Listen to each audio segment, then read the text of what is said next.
Last year, my ex-husband had an affair with my younger sister, who is 15 years younger than me, and ridiculed me at 45 and thrust a divorce paper in my face before remarrying her.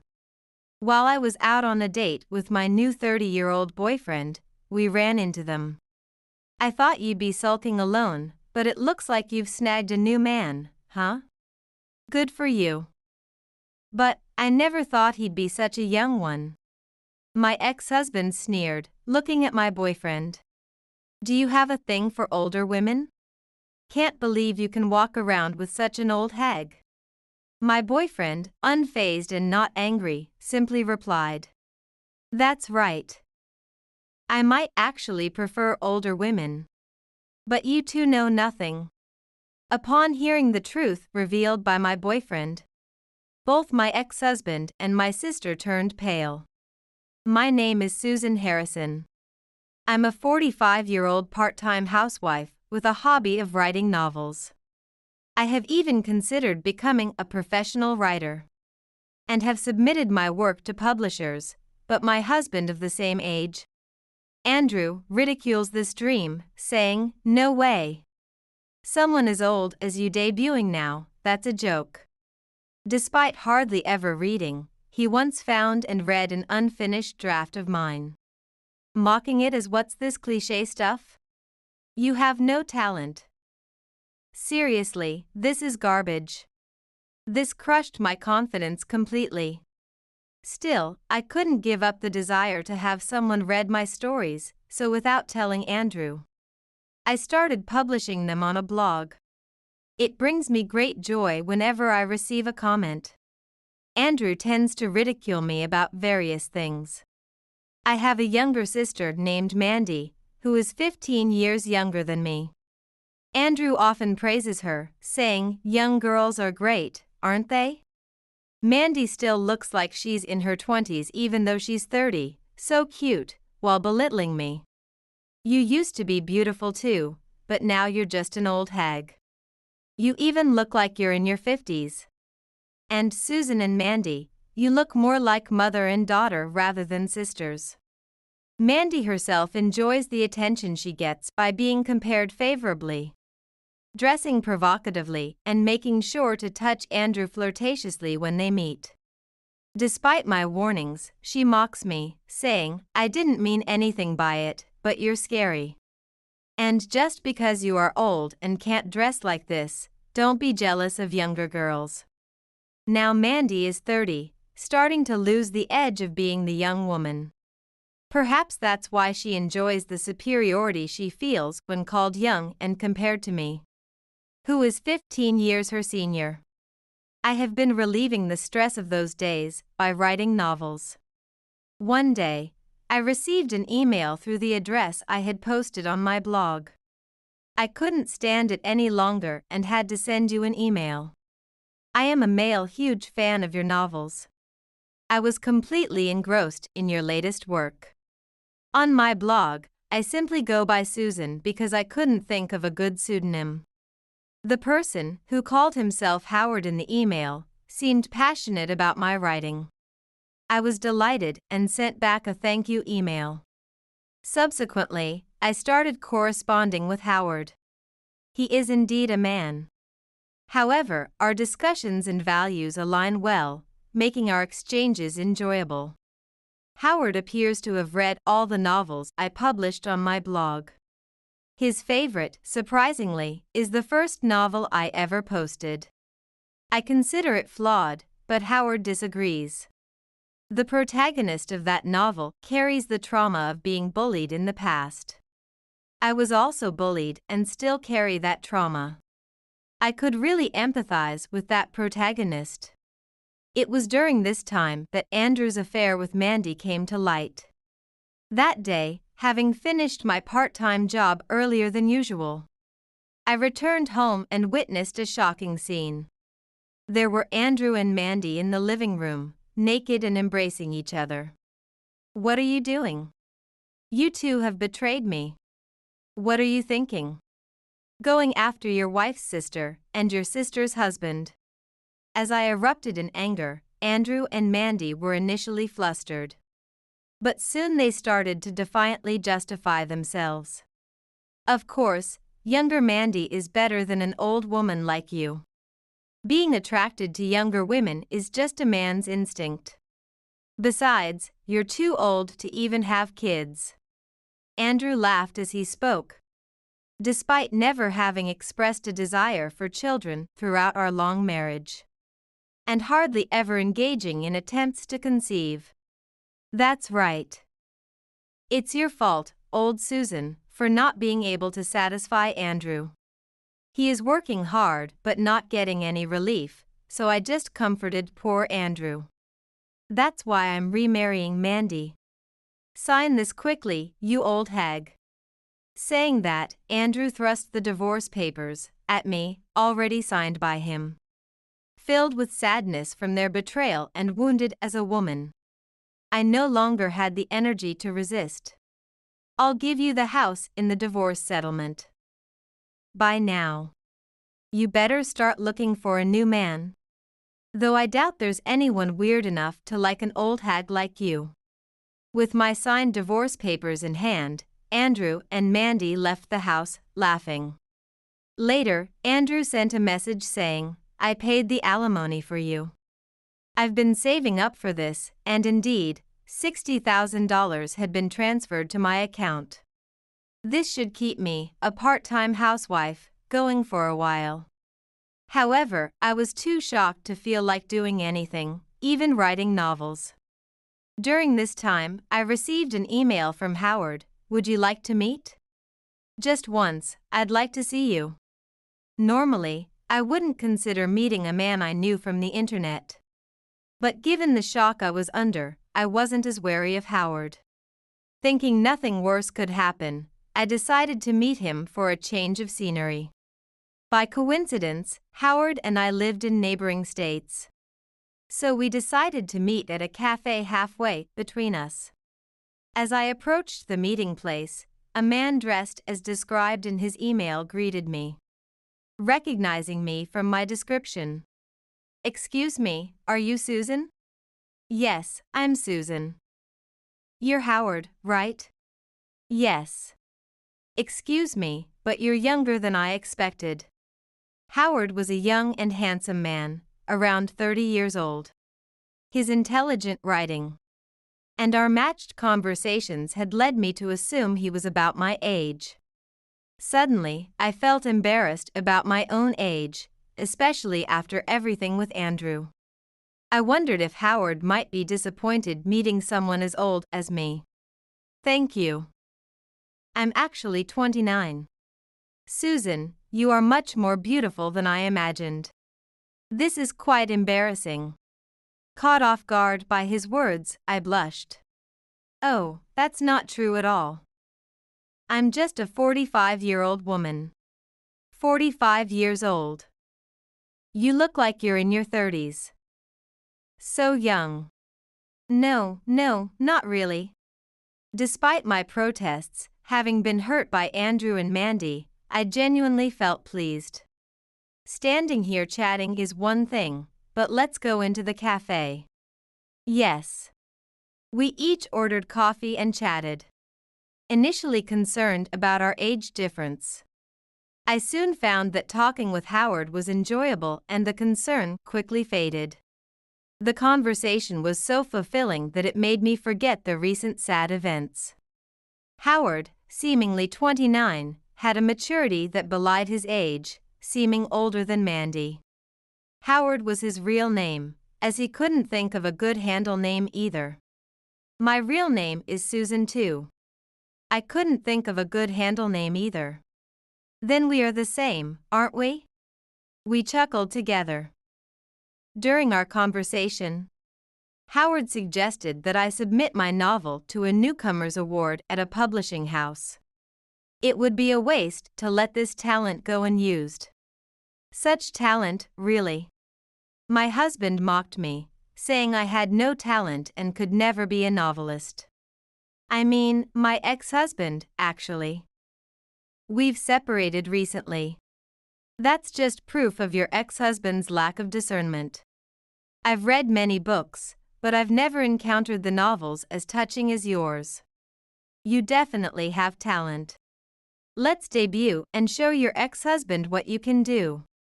Then, once I finish my new novel, I'll submit it instead of posting it on my blog.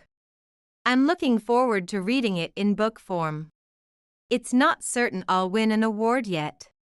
After returning home, I finally tackled the new novel that had been stalled since Andrew's affair came to light. Having a goal to submit it drove my writing forward, and I quickly completed it. After revising it, I submitted it to a major publishing house's Newcomer Award. I struggled with choosing a pen name but ended up using my real name, thinking it was a long shot anyway. As it turned out, my novel won the top prize and was highly praised by the publishing house. When I told Howard, he was as thrilled as if it were his own success. The publication was quickly decided.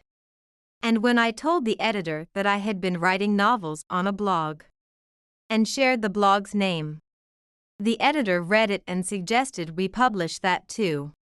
The book was published quickly and became a huge hit immediately.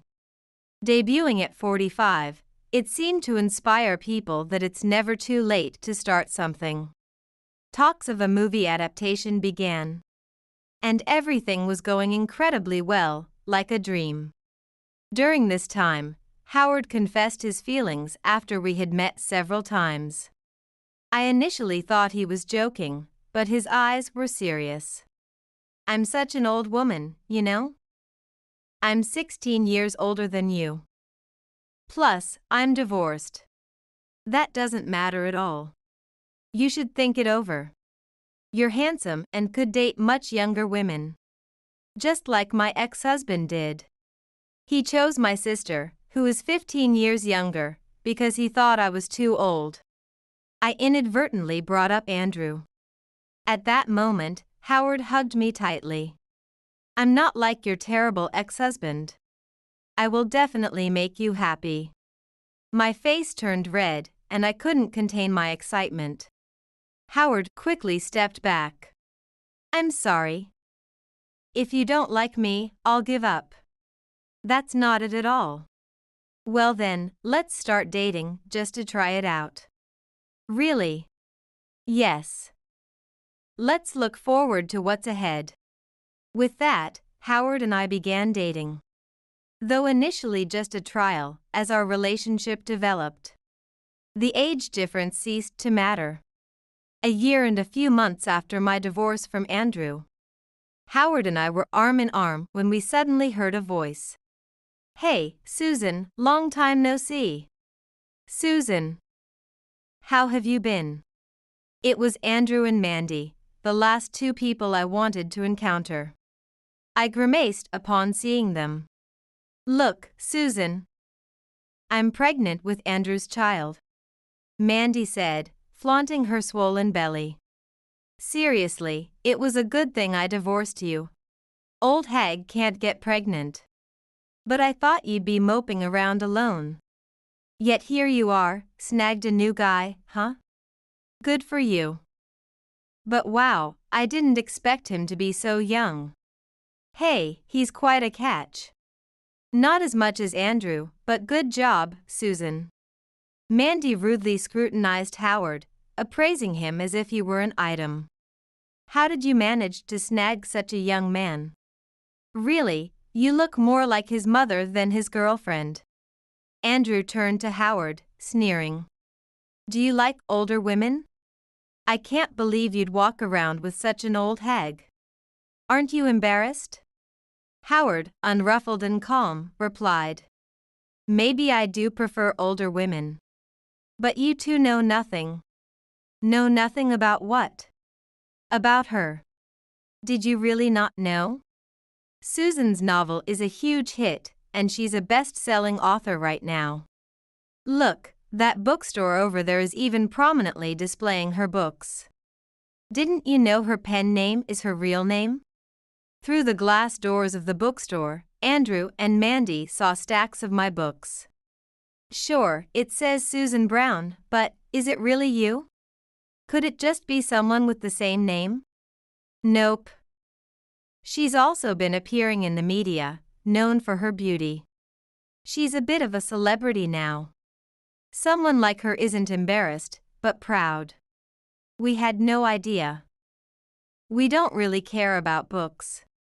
I knew that well. Andrew and Mandy rarely read anything, especially not novels. Yet Andrew always felt the need to criticize my efforts, despite knowing nothing about literature. That's probably why he felt qualified to disparage my novels without understanding them. Now I'm earning more through royalties than you, Andrew. Also, I'm inheriting the entire estate from our parents. What? All the inheritance is going to you? What about me? Mandy, you were disowned by our parents. That's only fair. After all, you stole my husband. That's too harsh. I'm their real daughter too. No, Mandy. You are not our parents' daughter. What? You're not my sister. Not just disowned, but literally, you have no blood relation to us. What do you mean? As Mandy, or rather, my former sister, looked confused, I revealed the truth about her origins. Our mother used to be a high school teacher. Mandy, you are her student's child. This student was a troubled person, engaged in compensated dating out of greed. Mom, idealistic about her role as a teacher, tried to keep her from being expelled and reform her, but it was all in vain. After graduating, the student had a baby fathered by an unknown man, left the baby with our mother, and disappeared. I was 15 then and remember the baby suddenly appearing. Our parents decided that the child was innocent and deserved to be raised properly. So they adopted you as my sister, Mandy. No way. But maybe because you inherited your biological mother's traits. You've always been a problem child. Always bullying others, causing trouble, and no amount of discipline seemed to work. I saw how our mother apologized and cried secretly because of you. And just when you seemed to settle down as an adult, you stole my husband. It's understandable why they cut ties. Mom apologized to me. She regretted taking you in. We decided we'd go back to being a family of 3, considering you an outsider. What? I thought I was part of the real family. Tears welled up in Mandy's eyes as her face contorted. Then why betray your family if you thought that? Covering her face as if she were the victim, Mandy began to cry. Andrew hugged her shoulders and yelled, "Hey! Don't make Mandy cry. It's okay, Mandy. Now I'm your family. With me, Mandy, and our child will be a true blood-related family." Andrew. Mandy looked at Andrew with eyes full of admiration. Howard, however, gave them a cold stare. You still don't know anything about this woman. What are you talking about? What do you mean? Excuse me. I work as a detective, and I used my skills to investigate Mandy personally. What? Why are you snooping around? That's creepy and awful. See? You probably like Mandy more than this old hag after all. Of course. Any man would prefer younger women over an old hag. No. I was investigating for revenge. Howard's eyes were filled with hatred towards Mandy. Revenge? What are you talking about? I haven't done anything to you. You've forgotten me, Mandy? What are you talking about? I am Howard Thompson from high school, the one who was in the same band. Wait, really? You're Howard Thompson. You mean that nerdy Howard is you? No way. Your personality hasn't changed, Mandy. Back then, I wore thick glasses. It turns out that Mandy and Howard were senior and junior at the same school. In the same club. It's a small world. Back then, I was the only boy in the band and was bullied and eventually forced to quit. The bullying spread to the classroom. And I stopped going to school and had to transfer. I still have trauma from it, and I never forgot you were the leader of the bullies. So, I've been waiting for a chance for revenge. Mandy, you were a problem child even when you were young. But to do such terrible things even in high school. But. Mandy looked uncomfortable and avoided eye contact. Hey, what? Is that what I don't know about her? That's ridiculous. Don't hang on to some childish bullying. How pathetic. Do you think I'd fall out of love with Mandy over something like that? Seeing Andrew laugh it off, Mandy began to mock Howard too. Yeah, right. It was just youthful foolishness. That's why you're creepy, hanging on to it. Even if you look better now, you're still the same creepy guy inside. Yeah, that's why you got bullied. Both wore ugly sneers, mocking Howard. Birds of a feather. I wonder what they would say if their child grows up and gets bullied. Howard sighed deeply and ignored them, continuing. Mandy, I came across your public account on social media. It was easy to identify your private account. Despite being married, you were engaging in relationships for money. And even joked on her private account about not knowing who the father of her baby is.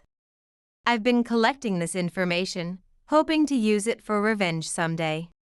The time has finally come to inform the foolish man who chose Mandy over Susan. It seems I still didn't know everything about my former sister. I was beyond angry and dumbfounded. Mandy, you. From bullying to seeking sugar daddies, you've been up to no good. Just like your real mother. The apple doesn't fall far from the tree. Mandy went pale. Andrew stepped in. Don't make stuff up. You can't break us apart. Howard expressionlessly held up several photos to Andrew. They showed Mandy entering a hotel with multiple partners. It was easy to identify the hotel and stake it out. Andrew snatched the photos and stared at them intently. No way. That's a lie. He muttered, then suddenly grabbed Mandy by the collar. Hey, Mandy. What's this about? Whose child is it really? I don't know. It's yours, Andrew. Please believe me. As the two began to argue, we left them behind. Howard, I'm really sorry. What for? Even though we're not related by blood, it's awful what my sister has done. I should have stopped her from doing such things if I had known. When Mandy was in high school, I had already left home. Still, I blame myself for not being able to stop her. Because of that, Howard has suffered a lot. Don't apologize. You're not at fault, Susan. Rather, you're also a victim of her actions. We're both victims. And thanks to you, I was able to take my revenge. Howard. By the way, I didn't approach you for revenge. I realized the connection later, but it was all coincidental. I should have told you about my past with Mandy, I'm sorry. My feelings for you are genuine, Susan. Yeah, I know.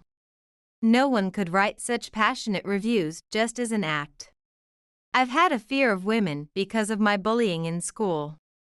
Especially women my own age. I just couldn't connect with them anymore. But with you, Susan, I could open my heart. Your novels have also saved me.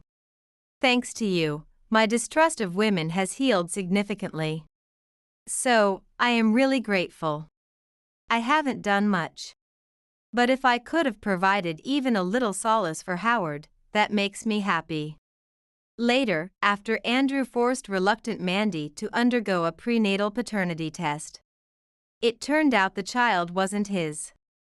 Consequently, Andrew divorced Mandy, becoming twice divorced. I can't raise a child alone. And now I have to pay alimony to Andrew. I can't even reach our parents, and no one was at the family home when I visited. I don't know where they are now. I need their help with their grandchild.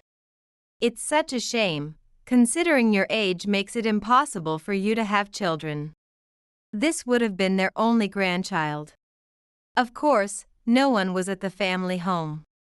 My parents and I had moved out to ensure Mandy couldn't find us. They've said they don't care what would happen to Mandy from now on. Obviously, neither do I.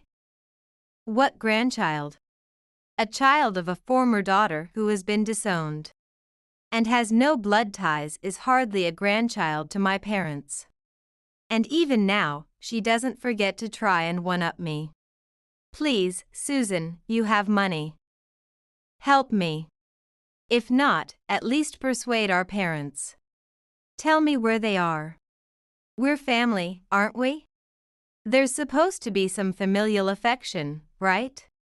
Despite Mandy's pleas for help, I responded. Who are you? I don't have a sister. I've always been an only child. And then I blocked her number. Andrew contacted me next. Even though I divorced Mandy, being twice divorced now means I can't find a woman. Plus, the fact that I was a famous author's ex-husband, and that I cheated with and remarried my wife's sister has spread everywhere, causing a social media uproar. Nowadays, wherever I go, people whisper. I'm gossiped about at work and shunned by acquaintances. Naturally, no women want to be near me. Hey Susan, what did you do? All I did was share about being betrayed by my ex-husband and sister in a magazine interview and on social media. I didn't disclose your personal information, but since I operate under my real name, it wasn't hard for people to figure out who you were. Damn it. This means I can't find a woman in the future. It's your fault. Take responsibility and remarry me. Excuse me? Yeah, that's right. If we got back together, it would restore my reputation. Surely you'd be happy to have me back. No, thank you. I have a wonderful person by my side now. That young guy, right? Society won't stay silent about a marriage with such an age gap. That's not true. I've disclosed our age difference, but my fans are very supportive. Think it over. I can't believe that young man can make you happy. He's been holding on to a grudge from being bullied in school and researching it obsessively. Such a petty, sinister man. He's just a kid. You need a mature, experienced man. I laughed dismissively. A mature, experienced man? Who are you referring to? That's hilarious. You couldn't control your lower half, got lured by a young body, and easily cheated, like a monkey. What? A monkey? Oh, sorry. That was too rude to the monkeys. At least Howard is far more mature and grown-up than you. Howard and I often discuss complex literature and philosophy, something I could never do with Andrew. I ignored Andrew's ranting and hung up, blocking his number. Later, Andrew couldn't stand the rumors at work and quit his job, facing difficulties finding a new one due to the rumors. Mandy tried to contact the potential father of her child involved in her sugar dating, but he soon cut off all contact. Ultimately, she gave birth alone and roamed around trying to push the baby onto our parents. Understandably, they have no intention of taking the baby. They adopted Mandy thinking a child shouldn't be blamed for their origins, but were repaid with betrayal. Plus, they are too old to raise a child now. Initially, Mandy resolved to raise the child alone, but like Andrew, She was exposed to public rumors and ended up in a neurotic state, eventually placing the baby in a facility. I sincerely hope that this child does not walk the same path as its mother. I revised and published the novels I used to post on my blog, each becoming a major hit. Film and television adaptations were also secured, and everything was going smoothly. Howard proposed during this time. Are you sure? I'm 16 years your senior. At this point, age doesn't matter. But I can't have children because of my age. That makes it even less of an issue. Actually, I'm sterile due to an illness I had as a child. Really? So, we can't have children either way. You don't need to worry about anything. If I can be with the person I love, that's all that matters. Thank you, Howard. Will you marry me? Yes, of course. Let's be happy together. I already am. Since we're going to be married, maybe it's time to drop the formalities? Oh, yeah. Both our parents are delighted about our engagement. I look forward to nurturing our happiness with Howard. The phone buzzed against my thigh, a message from Ben. I almost ignored it, focused on folding Charlie's superhero shirts into neat squares, but something made me look. Maybe it was the late hour, or the fact that Ben was supposedly in a meeting. Can't wait to taste you again. Last night was incredible. Delete this. My hands went numb. The message blinked at me, cruel and clear on the screen. The contact name above it read, Laura M. Ben had sent it to me by mistake. Laura, our next-door neighbor, the woman who borrowed cups of sugar and watched Charlie when I had dental appointments. I sat down hard on Charlie's bed, his Batman comforter crinkling under my weight. The laundry basket toppled, spilling clean clothes across the floor. My mind raced through 1,000 tiny moments, the lingering conversations over the fence, the way they laughed too long at each other's jokes at neighborhood barbecues, the late meetings that had become more frequent. Mom? Charlie's voice came from the doorway. Are you okay? I looked up at my 10-year-old son, his face pinched with concern. He was so much like his father. Same dark eyes, same worried furrow between his brows. The similarity made my stomach turn. Just tired, honey. Why aren't you doing your homework? I finished. Dad's home early. He's in the kitchen. The phone felt like it was burning through my pocket. I stood up, smoothing my hands down my jeans. Go play your video game for a bit. I need to talk to Dad. Ben was at the counter, loosening his tie, scrolling through his phone with a slight frown. He looked up when I entered, flashing that smile that had made me fall in love with him 15 years ago. Hey, babe. Meeting ended early. I can see that. My voice came out steadier than I expected. Your phone working okay? Yeah. Why? I pulled out my phone and held it up, screen facing him. Because you sent this to the wrong person. The color drained from his face so quickly I thought he might faint. Then it rushed back in an angry flush. Maggie, I can explain. Can you? Can you explain why you're sleeping with our neighbor? Why you're betraying not just me, but Daniel too? Their kids play with Charlie, for God's sake. He stepped toward me, hands raised like he was approaching a wild animal. Lower your voice. Charlie will hear. That's what you're worried about? Charlie hearing? Not the fact that you've destroyed our family? Don't be dramatic. It's not. If you say it's not what I think, I swear to God, Ben. My fingers curled into fists. How long? He ran a hand through his hair, a nervous gesture I used to find endearing. A few months. It just happened. We never meant. A few months, I repeated. The words tasted like ash. Through the window, I could see Laura's house, her perfectly maintained garden, the swing set where our children played together. Get out! What?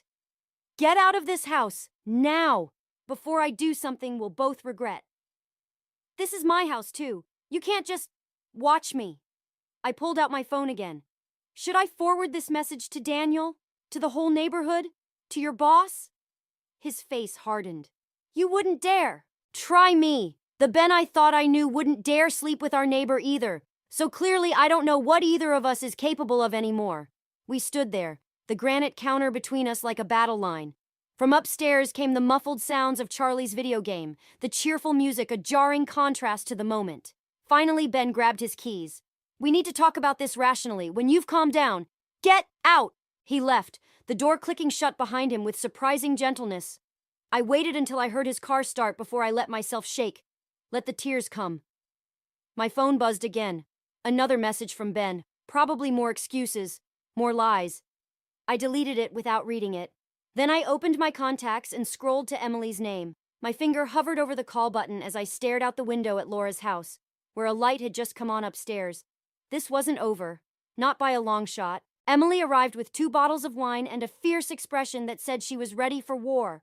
We sat in my kitchen, the house eerily quiet without Charlie, who was at his first sleepover since everything happened. "He's trying to get back in?" Emily poured generously into both glasses. "Every day." I took a long sip. "He left another message this morning about working things out for Charlie's sake. As if destroying our family was somehow in Charlie's best interest. Classic manipulation!" Emily's phone buzzed. She glanced at it, then set it face down. "How's Charlie handling it?" "He's quiet. Too quiet. Yesterday he asked if we could still go to the Mitchells' pool party next weekend." The wine turned bitter in my mouth. Can you imagine? Standing there watching Laura parade around in her designer swimsuit, pretending she hasn't been sleeping with my husband? "Don't go. Send Charlie with me and Kevin." Before I could respond, movement caught my eye through the window. Daniel Mitchell was in his driveway, loading boxes into his car. Even from here, I could see the tension in his shoulders, the mechanical way he moved. "He knows," I said suddenly. "Daniel knows, or at least suspects." Emily followed my gaze. "How can you tell?" "Because that's exactly how I looked 3 days ago before the text. Like I was sleepwalking through a nightmare I couldn't quite remember." A knock at the door made us both jump. Ben stood there, and my heart did that terrible lurch it always did now. Part love, part hatred, part crushing disappointment. "I need to get some things," he said when I opened the door. "Won't take long." "Fine." I stepped aside, letting him pass. Emily's presence seemed to throw him off balance. He headed upstairs while Emily and I watched in silence. A few minutes later, he came down with a duffel bag. "Where are you staying?" I asked, hating that I cared enough to ask. "The Marriott downtown." He hesitated. "Charlie's at Tommy's?" "Yes." "Good. That's good." He shifted the bag on his shoulder. "Maggie, can we talk? Privately? Anything you need to say, you can say in front of Emily." His jaw tightened. "This isn't helping anyone. We need to discuss this rationally, like adults. Think about Charlie." "Don't!" My voice cracked. "Don't you dare use our son to justify what you did." "I'm not justifying anything. But this Cold War isn't sustainable. Laura and I—" "Get out!" Emily stood up, her voice low and dangerous. "Now!" He left, the door closing with that same infuriating gentleness. Through the window, I watched him walk to his car. As he pulled away, Daniel Mitchell appeared at the end of his driveway, staring after Ben's car with an expression I recognized all too well. "I need to talk to him," I said. "Daniel, are you sure that's wise? He deserves to know. And maybe—" I trailed off, watching Daniel return to his boxes. "Maybe we can help each other." "Be careful," Emily warned. "Revenge might feel good, but it can consume you." "This isn't about revenge." But even as I said it, I knew it wasn't entirely true. It's about justice, about consequences. Later that night, after Emily left, I sat in Charlie's room, folding the last of his laundry. My phone buzzed with a text from an unknown number. "I know about Ben and Laura. We should talk. Daniel." I stared at the message for a long time, thinking about consequences and justice and the thin line between the two. Through the window, I could see Laura's silhouette moving behind their bedroom curtains, probably getting ready for bed, probably thinking she was safe in her perfect little world. I typed back, "Tomorrow, coffee shop on Main, 10 a.m. The response came immediately. "I'll be there." I put the phone down and picked up Charlie's favorite stuffed dinosaur, the one he'd had since he was 3. Everything I did now would affect him, would shape his understanding of love and trust and family. But so would letting Ben and Laura's betrayal go unpunished. The dinosaur stared back at me with its worn button eyes, offering no answers. But I already knew what I had to do. Daniel's laptop screen cast a blue glow across his face as he pulled up the bank statements. We sat in his home office, the house empty while Laura took their kids to soccer practice. The irony wasn't lost on me. Here we were, two betrayed spouses, hunched over financial records like detectives. There, he pointed to a series of transactions. Every month for the past 6 months, Laura's been transferring $5,000 to an account I've never seen before. My throat tightened. Ben's been doing the same from our joint account. I thought it was for Charlie's college fund. They're planning something. Daniel's voice was flat, controlled. These transfers started right around the time the affair began, I finished. The pieces were falling into place like a twisted puzzle. But why so much money? Before Daniel could answer, his phone buzzed. Laura's face flashed on the screen. He declined the call, his hand trembling slightly. She's been asking about the investment account, he said. Wanting to make another transfer. I've been stalling. I leaned closer to the screen, scanning the numbers. Wait, look at these dates. The transfers always happen right after Ben's business trips. Laura's spa weekends, too. Daniel pulled up another window, which apparently weren't at any spa I can find charges for. My stomach lurched. They were meeting up, using our money to fund their little getaways. A car door slammed outside. We both froze.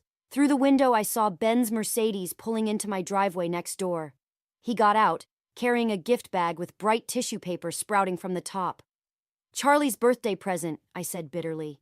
He thinks he can buy forgiveness with overpriced video games. Daniel was still staring at the screen. There's something else. An email chain I recovered from Laura's deleted folder. They've been looking at houses. Houses? In Colorado, where Ben's company is opening that new office. The room seemed to tilt. I gripped the edge of the desk, my knuckles white. They're planning to leave. Together. With our money. Daniel's voice cracked. And probably try for custody of the kids. A notification popped up on the laptop. An email from Laura to Ben sent an hour ago. Everything's set for next month. Dee doesn't suspect anything. Can't wait to start our new life. Love you. The casual cruelty of it, the complete disregard for the lives they were destroying, hit me like a physical blow. I stood up so quickly my chair toppled backward. I need Ben's laptop, I said. He always leaves it in his home office when he visits Charlie. Daniel looked up sharply. What are you thinking? That it's time to stop being victims. I moved toward the door. Cover for me if Laura comes back. I slipped out of Daniel's house and into mine through the back door. Sure enough, I could hear Ben and Charlie upstairs, probably setting up whatever new game he'd bought. The sound of their laughter felt like glass in my chest. Ben's laptop was exactly where I knew it would be, charging on his desk. I'd watched him type his password countless times over the years. Charlie's birthday, plus the year we met. Sentimental, for a man planning to abandon his family. The folder wasn't hard to find. Ben had always been overconfident, never believing anyone would dare to look. Photos, emails, bank statements, real estate listings, everything Daniel and I needed to prove the depth of their betrayal. I heard footsteps on the stairs and quickly sent everything to my email, then closed the laptop. When Ben appeared in the doorway, I was standing at the window, watching Laura's car pull into her driveway. What are you doing in here? He asked, suspicion creeping into his voice. I turned to face him, surprising myself with how steady my voice was. Just remembering who you used to be, the man I thought you were. His face softened, that manipulative, practiced softness I now saw through completely. Maggie, I know things are difficult right now, but Charlie loved his present, I cut him off. Thank you for that, at least. I walked past him, our shoulders barely brushing. In my pocket, my phone buzzed with the confirmation that all the files had been received. Game on. The evidence sat in my inbox like a loaded gun. Every time I opened my laptop, I felt its weight, its potential for destruction. But something held me back from pulling the trigger. Charlie's voice drifted up from the backyard where he was playing with Laura's kids. The sound stopped me cold. Their laughter, their innocent games, their world still whole and unshattered. My phone buzzed. Daniel. Laura's asking about the investment account again? Getting suspicious? We need to move soon. I watched through the window as Charlie showed Laura's youngest how to catch a baseball. The sight of them together made my chest ache. One revelation, and all of this would end, not just for Ben and Laura, but for their children too. The doorbell rang. Emily stood there with a determined look and a manila envelope. You need to see this, she said, pushing past me into the kitchen. Kevin handled Ben and Laura's mortgage refinance last month. He shouldn't show me client documents, but she spread papers across the counter. Look at the beneficiary information. My hands trembled as I read. They've already bought the house in Colorado, in both their names. There's more. Emily pointed to a paragraph near the bottom. They used Charlie's college fund as part of the down payment. The room spun. I gripped the counter, my knuckles white. That money was for his future. Maggie! Emily's voice softened. You have enough to destroy them both. Why are you waiting? Before I could answer, Charlie burst through the back door, face flushed with excitement. Mom, can Jake and Sarah come over tomorrow? Their mom said it's okay if you say yes. I looked at my son, really looked at him. He was smiling, but there was something careful in his eyes, like he was watching for cracks in my expression. We'll see, honey. Why don't you go get cleaned up for dinner? After he left, Emily gathered the papers.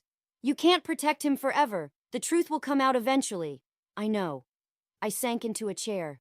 But what if my revenge hurts him more than their betrayal? The front door opened. Ben, using his key like he still had the right. He stopped short when he saw Emily. I need to talk to Maggie, he said. Alone. Emily squeezed my shoulder before leaving. Ben took her seat, looking more disheveled than usual. The transfer to Colorado is happening sooner than expected. Next week. He wouldn't meet my eyes. I want Charlie to come with me. The calm in my voice surprised me. You want to take our son away from his school, his friends, his home? He'll adjust. Kids are resilient. Like he'll adjust to you living with Laura? To watching you destroy two families? His head snapped up. What are you talking about? I pulled out my phone, opened the folder of evidence. Should we start with the house you bought together? Or the money you stole from Charlie's future? The color drained from his face. You had no right to protect my son? To expose your lies? I stood up, my shadow falling across him. You want a war, Ben? Because I have the nuclear option right here. Think about what you're doing, he said, but his voice shook. Think about Charlie. I am thinking about Charlie. I'm thinking about the day he'll learn what kind of man his father really is. I moved toward the door. You have 24 hours to tell Laura it's over and transfer the college fund back. Or everyone sees everything. You're bluffing. I opened the door. Try me. After he left, I called Daniel. We need to meet tonight. I'm ready, he said. Whatever it takes. I ended the call and walked upstairs to Charlie's room.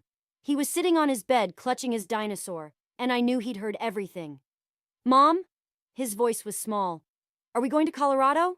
I sat beside him, pulling him close. No, honey, we're staying right here, and I promise you, everything's going to be okay. It wasn't exactly a lie. Things would be okay, just not in the way anyone expected. Not even me. The annual neighborhood block party loomed ahead like an execution date. I sat in Daniel's garage, surrounded by strings of party lights we were testing, each bulb casting shadows that danced like accusations across the walls. Ben hasn't transferred the money back, I said, untangling another strand. And Laura's still planning to host the party. Daniel's laugh was hollow. Of course she is. Can't let anyone suspect her perfect life is falling apart. He checked his phone. The company announcement about the Colorado office goes out Monday. A light bulb shattered in my hand. I barely felt the sting. We can't wait any longer, Daniel said, watching me brush glass from my palm. They're going to take everything if we don't move first.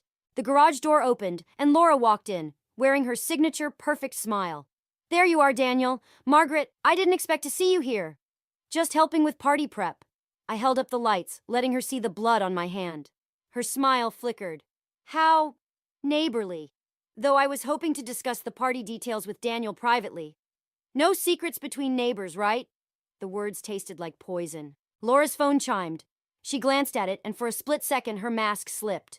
Fear flashed across her face. Everything okay? Daniel asked, his voice carefully neutral. Fine, just work. She backed toward the door. I need to make some calls. After she left, Daniel showed me his laptop screen. A program was running, tracking Laura's phone activity. That message was from Ben. They're getting nervous. Good. I pulled up the event details on my phone. The block party's always the same. Laura makes her speech thanking everyone for being such wonderful neighbors. This year she'll have a different kind of audience participation. You're sure about this? Once we start... They're planning to announce their relationship at the office on Monday, I cut in. Present it as a fresh start. Two people who found love and handled things responsibly. They'll paint us as the bitter exes who couldn't let go. A car door slammed next door. Through the window, I saw Ben entering our house. My house. Probably for another attempt at manipulating Charlie. Did you see the latest transfer? Daniel pulled up the bank records. They're moving more money, faster now. My phone buzzed with a text from Charlie. Dad says we're having a family meeting tonight. Do I have to go? Another message followed from Ben. We need to discuss Charlie's future, all of us. Bring Laura's mortgage paperwork if you want to talk about that too. The threat was clear. They were done waiting. The party's tomorrow, I said, standing up. Time to give them the audience they deserve. I walked home, each step feeling heavier than the last. Through the kitchen window, I could see Ben sitting with Charlie at the dinner table, probably spinning more lies about our happy future in Colorado. Emily's words echoed in my head. You can't protect him forever. My phone buzzed again, Daniel sending the final piece of evidence we'd uncovered. An email chain between Ben and Laura discussing how to handle the unfortunate necessity of separating their children from their unstable parents. They weren't just planning to take our money and our dignity. They were going to take our children. I opened the door, watching Ben's face shift from fatherly concern to calculated wariness. Charlie looked between us, clutching his dinosaur like a shield. Perfect timing, Ben said. We were just discussing, Charlie, go upstairs, please. But Dad said, now, honey. After Charlie left, Ben's smile turned cold. You're only making this harder on everyone. I pulled out my phone, showing him the email chain. Unstable parents? You're proving my point right now. He stood up, towering over me. Think carefully about your next move, Maggie. Some bells can't be unrung. I met his gaze, feeling oddly calm. Funny, I was about to say the same thing to you. Tomorrow, at the block party, everyone would know exactly who Ben and Laura really were. The thought should have brought satisfaction, but all I felt was a deep, hollow certainty. There would be no winners here, only survivors. The block party hummed with forced cheerfulness, strings of lights casting shadows across fake smiles and whispered conversations. I stood near the dessert table, watching Laura work the crowd like a politician, Ben hovering nearby with his practiced charm. Charlie tugged at my sleeve. Mom, can I go play with Jake and Sarah? Stay where I can see you. My voice sounded distant, even to myself. Emily appeared at my elbow, gripping a wine glass too tightly. Daniel's ready? Are you sure about this? Before I could answer, Laura clinked her glass, gathering everyone's attention. Thank you all for coming to our annual neighborhood celebration. I felt the USB drive in my pocket like a burning coal. Daniel stood by the makeshift stage, laptop ready, waiting for my signal. Our community is built on trust, friendship, and family values, Laura continued, her perfect smile never wavering. Now, I whispered into my phone. The projector screen behind Laura flickered to life. Her voice faltered as emails, bank statements, and photos began scrolling across it. The crowd's murmur shifted from confusion to shock. What is this? Laura's voice cracked. The truth. I stepped forward, my heart pounding. About the affair, about the stolen money, about your plans to take our children to Colorado. Ben moved toward the laptop, but Daniel blocked his path. Don't, Daniel said quietly. It's already been sent to everyone's phones. The crowd parted as I walked toward them, phones buzzing with notifications. Laura's mask cracked, revealing raw panic beneath. You're making a scene, Ben hissed. Think about Charlie. I am thinking about Charlie. I turned to face our neighbors. They've been stealing from our children's futures to fund their affair. The proof is in your inboxes. Laura laughed, high and brittle. This is ridiculous. Daniel, tell them. Tell them what? Daniel's voice was ice. About the house you bought? The money you've been moving? The whispers grew louder. I saw recognition dawn on faces as they read their phones, followed by disgust, judgment, shock. Then Charlie's voice cut through the chaos. Dad? He stood at the edge of the crowd, clutching his dinosaur, staring at the screen where a particularly intimate email was displayed. Charlie, wait! Ben reached for him, but Charlie backed away. You said we were moving for your job. Charlie's voice trembled. You said Mom was being difficult. You lied. The moment fractured. Charlie turned and ran. Ben moved to follow, but I blocked his path. Haven't you done enough? Laura grabbed my arm. You've ruined everything. No, I said, shaking her off. You did that yourselves. But as I turned to follow Charlie, Ben's voice stopped me cold. I've already filed for emergency custody, claiming emotional instability. This little stunt proves my point. The ground seemed to tilt beneath my feet. Through the crowd's shocked murmurs, I heard Laura add, "We have character witnesses, documentation, your obsession with revenge, your erratic behavior." Emily stepped forward. "You manipulative." "Save it," Ben cut her off. "The hearing's Monday. Should be interesting. Explaining to a judge how you stalked and harassed us, invaded our privacy, turned our children against us." I looked around at the faces of our neighbors, some sympathetic, others uncertain, a few already turning away. What had seemed like justice now felt like a noose tightening around my neck. "You won't win," I said, but my voice shook. Ben's smile was almost pitying. "I already have. Come on, Laura." They left together, heads high, leaving me standing in the wreckage of my plan. Daniel touched my shoulder, but I barely felt it. "Mom?" Charlie's voice came from behind me, small and lost. "Are they really taking me away?" I turned to face my son, seeing the fear in his eyes, and realized with crushing clarity what I'd done. In my quest for justice, I'd given them exactly what they needed to destroy me. The party lights flickered overhead, casting alternating light and shadow across the scattered remains of my revenge, while somewhere in the distance, thunder rolled, a warning too late to heed. The courthouse hallway stretched before me like a gauntlet. Ben and Laura stood at the far end, heads bent together in conversation. Emily squeezed my hand before taking her seat on the witness bench. "Ready?" Daniel appeared beside me, holding a manila envelope. I nodded, watching Charlie through the window as he sat in the waiting area with Emily's husband, Kevin. My son hadn't spoken much since the block party, but his silence said everything. "Mrs. Davis?" My lawyer approached, frowning at her phone. "There's been a development. Laura Mitchell wants to speak with you, alone." Ben's head snapped up at Laura's approach, his face darkening. "Laura, don't—" "Enough, Ben!" Her perfect mask had cracked, revealing something raw underneath. She gestured to an empty conference room. Inside, Laura paced like a caged animal. "I'm pregnant." The words hit like a physical blow. "Is it Ben's?" "Yes," she laughed, brittle and sharp. "Found out yesterday. Convenient timing, right? Another weapon for the custody hearing." "Why are you telling me this?" "Because I saw Charlie's face at the party." She stopped pacing. "I saw what we did to him, what we're still doing." Before I could respond, the door opened. Ben stood there, fury radiating off him in waves. "Whatever you're thinking, don't," he warned Laura. "I found something else yesterday, too." Laura pulled out her phone, hands shaking.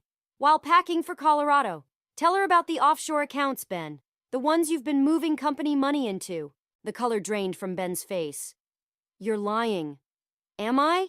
She turned to me. "He's been embezzling for years. The house, the affair, it was all funded with stolen money. I have proof." "Shut up!" Ben grabbed for the phone, but Daniel appeared in the doorway, blocking his exit. "The company's already investigating," Daniel said quietly.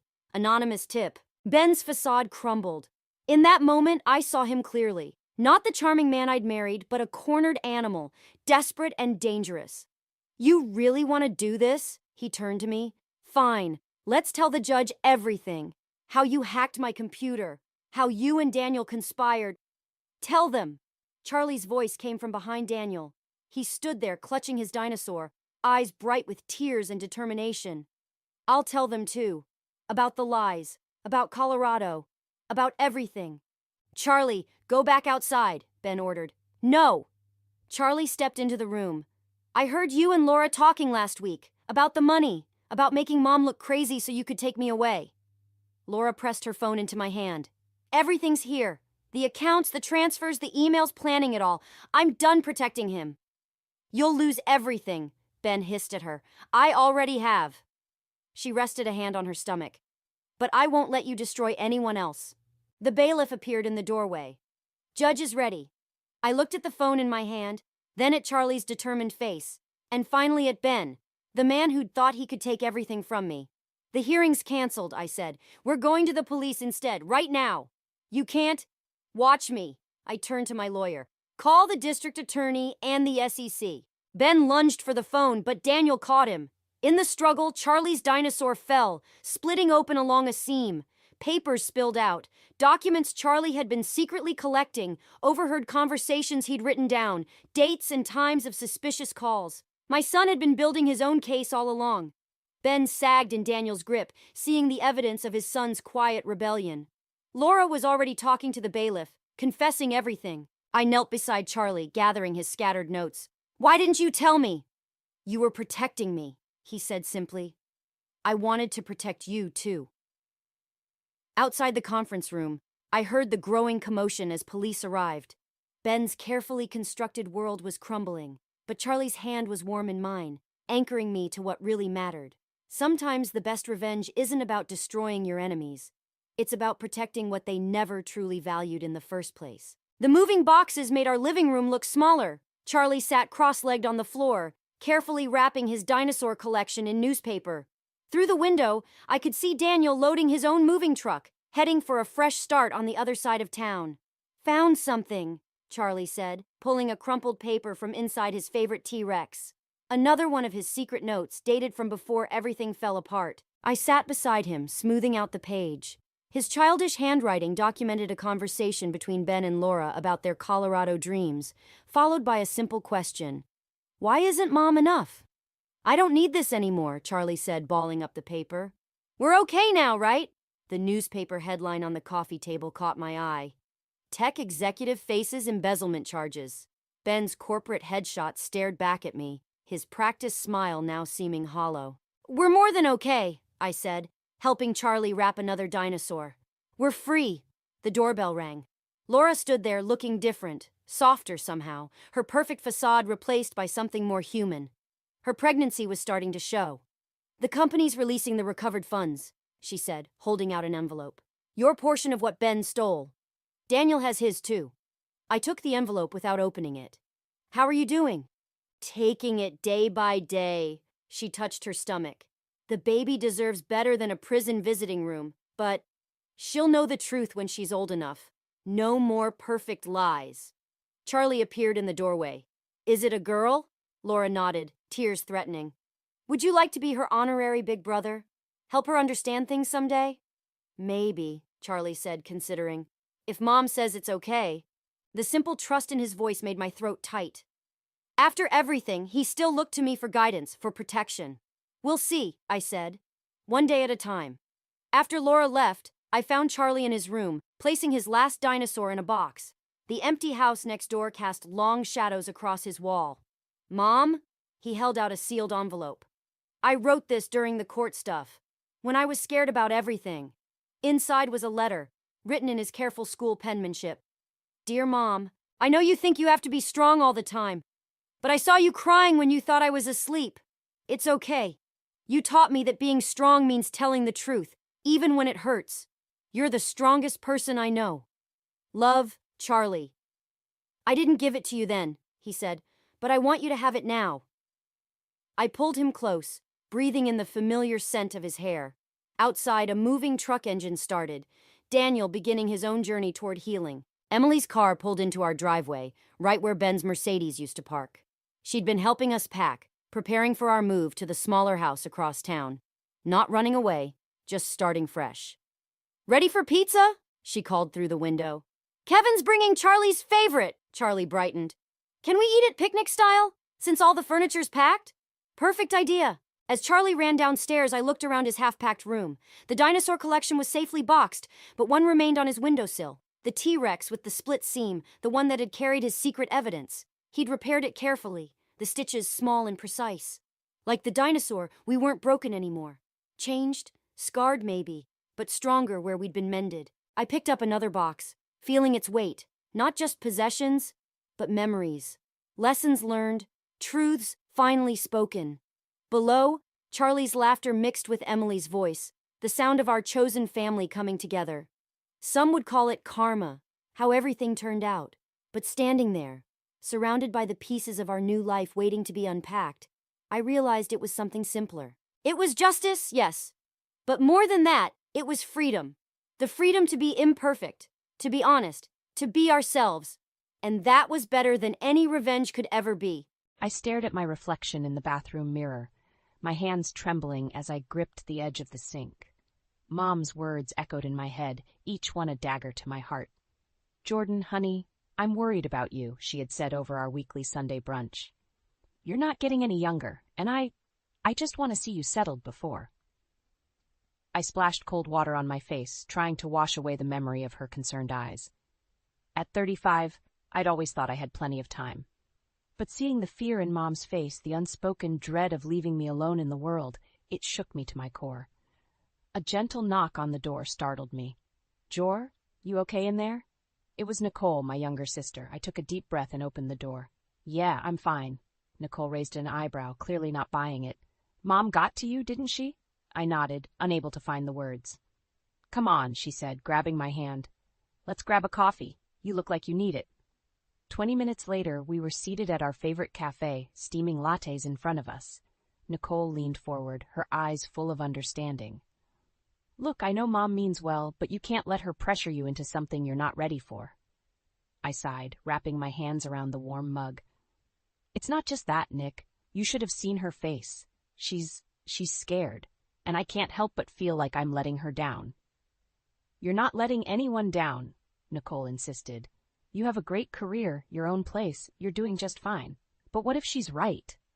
I blurted out. "What if I've been so focused on work that I've missed out on finding someone? What if—" "Stop right there," Nicole cut me off. "You haven't missed out on anything. But if you really want to explore your options, why don't we start small? There's a speed dating event at the community center next week. Why don't you give it a shot?" I nearly choked on my latte. "Speed dating? Are you serious?" Nicole grinned. "Deadly. Come on, what's the worst that could happen?" "I could die of embarrassment," I offered. "Or," she countered, "you could meet someone interesting. At the very least, it'll give Mom something to smile about." I hesitated, but the image of Mom's worried face flashed through my mind again. "Fine," I conceded, "but you owe me big time." "Deal," Nicole said, raising her mug in a mock toast. "Now, let's talk about what you're going to wear." The next week flew by in a blur of work deadlines and increasingly panicked phone calls with Nicole. Before I knew it, I was standing outside the community center, my heart pounding like a jackhammer. "You can do this," I muttered to myself, smoothing down the new dress Nicole had insisted I buy. "It's just a few hours. No big deal." I took a deep breath and pushed open the door. The room was already buzzing with activity, filled with nervous laughter and the clink of glasses. I scanned the crowd, feeling overwhelmed. First time, I turned to find a man about my age smiling at me. He had kind eyes and an easygoing demeanor that immediately put me at ease. "Is it that obvious?" I asked, managing a small laugh. He shrugged. "Takes one to know one. I'm Brad." "Jordan," I replied, shaking his offered hand. "Well, Jordan," he said, gesturing towards the room, "what do you say we face this madness together?" For the first time that evening, I felt a glimmer of hope. Maybe, just maybe, this wasn't such a bad idea after all. "Lead the way," I said, following Brad into the crowd, unaware that this simple decision would set in motion a chain of events that would change my life forever. I stood in front of my closet, staring at a sea of muted colors and practical work attire. Nicole's words from our shopping trip yesterday echoed in my mind. "Jordan, you're gorgeous. It's time to let the world see it." With a deep breath, I reached for the vibrant red blouse we'd bought. It felt daring, almost rebellious. As I slipped it on, I caught my reflection in the mirror. For the first time in years, I didn't see a software engineer. I saw a woman. The office was abuzz with energy as I walked in. Heads turned, and I felt a flutter of self-consciousness. "Wow, Jordan!" my colleague Sarah exclaimed. "You look amazing." "What's the occasion?" I felt my cheeks warm. "No occasion, just trying something new." Sarah grinned. "Well, it suits you. You should dress like this more often." As the day progressed, I found myself standing taller, smiling more. The compliments kept coming, each one boosting my confidence a little higher. By lunchtime, I was riding a wave of newfound self-assurance when my phone buzzed. It was Mom. "Jordan, honey," she said, her voice tinged with excitement. "I hope you haven't forgotten about dinner tonight. I've invited the Thompsons. Their son, Mark, is visiting from Chicago. He's a doctor, you know." My stomach dropped. "Mom, we've talked about this. I'm not interested in being set up. But, sweetheart, Mark is such a nice young man. Just give him a chance." "For me?" I closed my eyes, feeling the weight of her expectations. Fine, Mom, I'll be there. The rest of the day passed in a blur of coding and meetings. As I drove to Mom's house that evening, my earlier confidence began to waver. What was I thinking? Trying to change myself? Mom greeted me at the door, her eyes widening as she took in my appearance. "Oh, Jordan, you look lovely." Before I could respond, she ushered me into the living room where the Thompsons sat with their son. Mark stood up, offering a polite smile that didn't quite reach his eyes. Dinner was a painful affair. Mark droned on about his medical practice while Mom beamed at us, clearly envisioning wedding bells. I pushed my food around my plate, feeling more out of place with each passing minute. As Mom cleared the dishes, Mrs. Thompson leaned in. "So, Jordan, do you have any plans to settle down? A career is nice, but there's nothing like having a family." I felt a surge of anger. Actually, I'm quite happy with my life as it is. The room fell silent. Mom returned, her face a mask of disappointment. "Jordan, why don't you help me in the kitchen?" Once we were alone, she turned to me. "Honey, I'm just trying to help. You're not getting any younger, and—" "Stop it, Mom," I snapped, surprising us both. "I'm tired of you trying to fix me. There's nothing wrong with my life." Tears welled in her eyes. "I just want you to be happy." "I am happy," I insisted, but the words felt hollow. The drive home was a blur of conflicting emotions. As I walked into my apartment, my phone buzzed with a text from Nicole. "How'd it go with Mom's setup?" I sank onto the couch, suddenly exhausted. "Disaster," I typed back. "I don't know what I'm doing anymore, Nick." Her response was immediate. "Come over tomorrow. I have an idea." The next morning, I found myself at Nicole's doorstep, still feeling raw from the previous night's events. "Okay," Nicole said as soon as I walked in, her eyes gleaming with determination. "We're going to that speed dating event." I groaned. "Nick, I don't think—" "No arguments," she cut me off. "You tried Mom's way, now we're doing this my way." As I looked at my sister's resolute face, I realized I had a choice to make. I could retreat back into my comfortable, predictable life, or I could take a leap into the unknown. With a mix of trepidation and excitement, I nodded. "All right, let's do it." Little did I know that decision would set me on a path that would change everything. The community center buzzed with nervous energy as I stepped inside, my heart pounding. Nicole gave my hand a reassuring squeeze before disappearing into the crowd. I was on my own. "Ladies and gentlemen, welcome to our speed dating event." The coordinator's voice rang out. "You'll have 5 minutes with each partner. When you hear the bell, move to the next table. Ready? Begin." I sat down at my first table, facing a man with a receding hairline and a forced smile. "Hi, I'm Steve," he said, his eyes darting around the room. "Jordan," I replied, trying to sound more confident than I felt. The next few encounters blurred together, a parade of awkward small talk and feigned interest. By the 4th round, I was ready to bolt. Then I saw him. He was tall, with kind eyes and a genuine smile that put me at ease instantly. As he sat down, I noticed calluses on his hands, a working man's hands. "I'm Brad," he said, his voice warm and deep. "Jordan," I replied, feeling a flutter in my stomach. "So, Jordan," he leaned in, his eyes twinkling, "what brings a beautiful woman like you to a place like this?" I laughed, surprised by his directness. "Would you believe my sister dragged me here?" Brad grinned. "I'd believe it. My buddy did the same to me. Said I needed to get out there." We fell into easy conversation, discussing our jobs, our families, our dreams. Before I knew it, the bell rang. "Time's up," I said, feeling a pang of disappointment. Brad hesitated, then quickly scribbled something on a napkin. "I know we're supposed to wait until the end, but here's my number. I'd love to continue this conversation over coffee sometime." As he moved to the next table, I clutched the napkin, a mix of excitement and trepidation washing over me. The rest of the event passed in a blur. As soon as it ended, I found Nicole waiting by the door. "Well?" she asked, eyebrows raised. I showed her the napkin. "I met someone."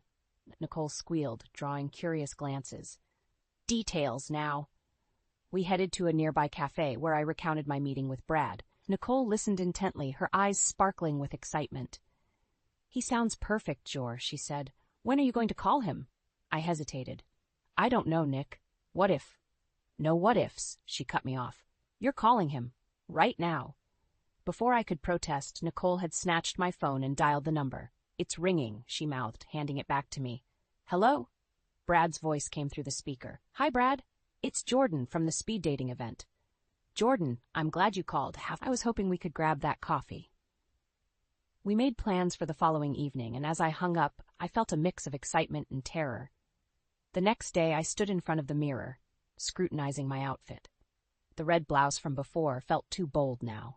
I changed into a soft blue sweater, then back to the red blouse. By the time I settled on an outfit, I was already running late. I rushed to the cafe, my nerves frayed. As I burst through the door, I saw Brad sitting at a corner table, looking up expectantly. Our eyes met, and he smiled that warm smile that had captivated me the night before. "Jordan," he said, standing to greet me. "I was starting to worry you'd changed your mind." "Never," I replied, surprising myself with my boldness. As we sat down, Brad reached across the table and took my hand. "I have a confession to make," he said, his expression serious. "I've never done anything like this before. But there's something about you, Jordan. I can't explain it, but I feel like I've known you my whole life." I felt a lump form in my throat. This was moving fast, too fast. But as I looked into Brad's earnest eyes, I realized I felt the same inexplicable connection. "I feel it too," I whispered. Brad's face lit up, and in that moment I knew my life was about to change forever. What I didn't know was whether that change would lead to happiness or heartbreak. 2 years flew by in a whirlwind of love and laughter. Brad and I had grown closer than I ever thought possible, our lives intertwining like vines. As I stood in front of the mirror on my wedding day, I barely recognized the woman staring back at me. Gone was the hesitant, career-focused Jordan. In her place stood a bride, radiant with joy and hope. "You look beautiful, honey," Mom said, her eyes glistening with tears as she adjusted my veil. I turned to face her, my heart swelling with emotion.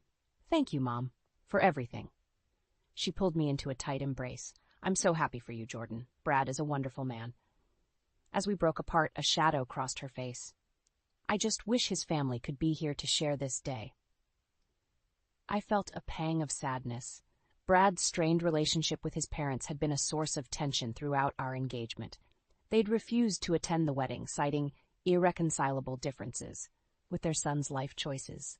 "We're his family now, Mom," I said, squeezing her hand. "That's all that matters." The ceremony was simple but beautiful. As Brad and I exchanged vows, I felt a sense of completeness I'd never experienced before. When the officiant pronounced us husband and wife, the small gathering of friends and family erupted in cheers. At the reception, Nicole cornered me by the punch bowl, her eyes sparkling with mischief. "So, Mrs. Bradford," she teased, "how does it feel to be a married woman?" I laughed, still giddy from the day's events. "Honestly, it feels amazing." Nicole's expression softened. "I'm happy for you, Jor. But—" she hesitated, glancing around to ensure we weren't overheard. "Are you sure about Brad? I mean, with his family situation and all." I felt a flicker of annoyance. "Brad can't help his family, Nick. He's a good man."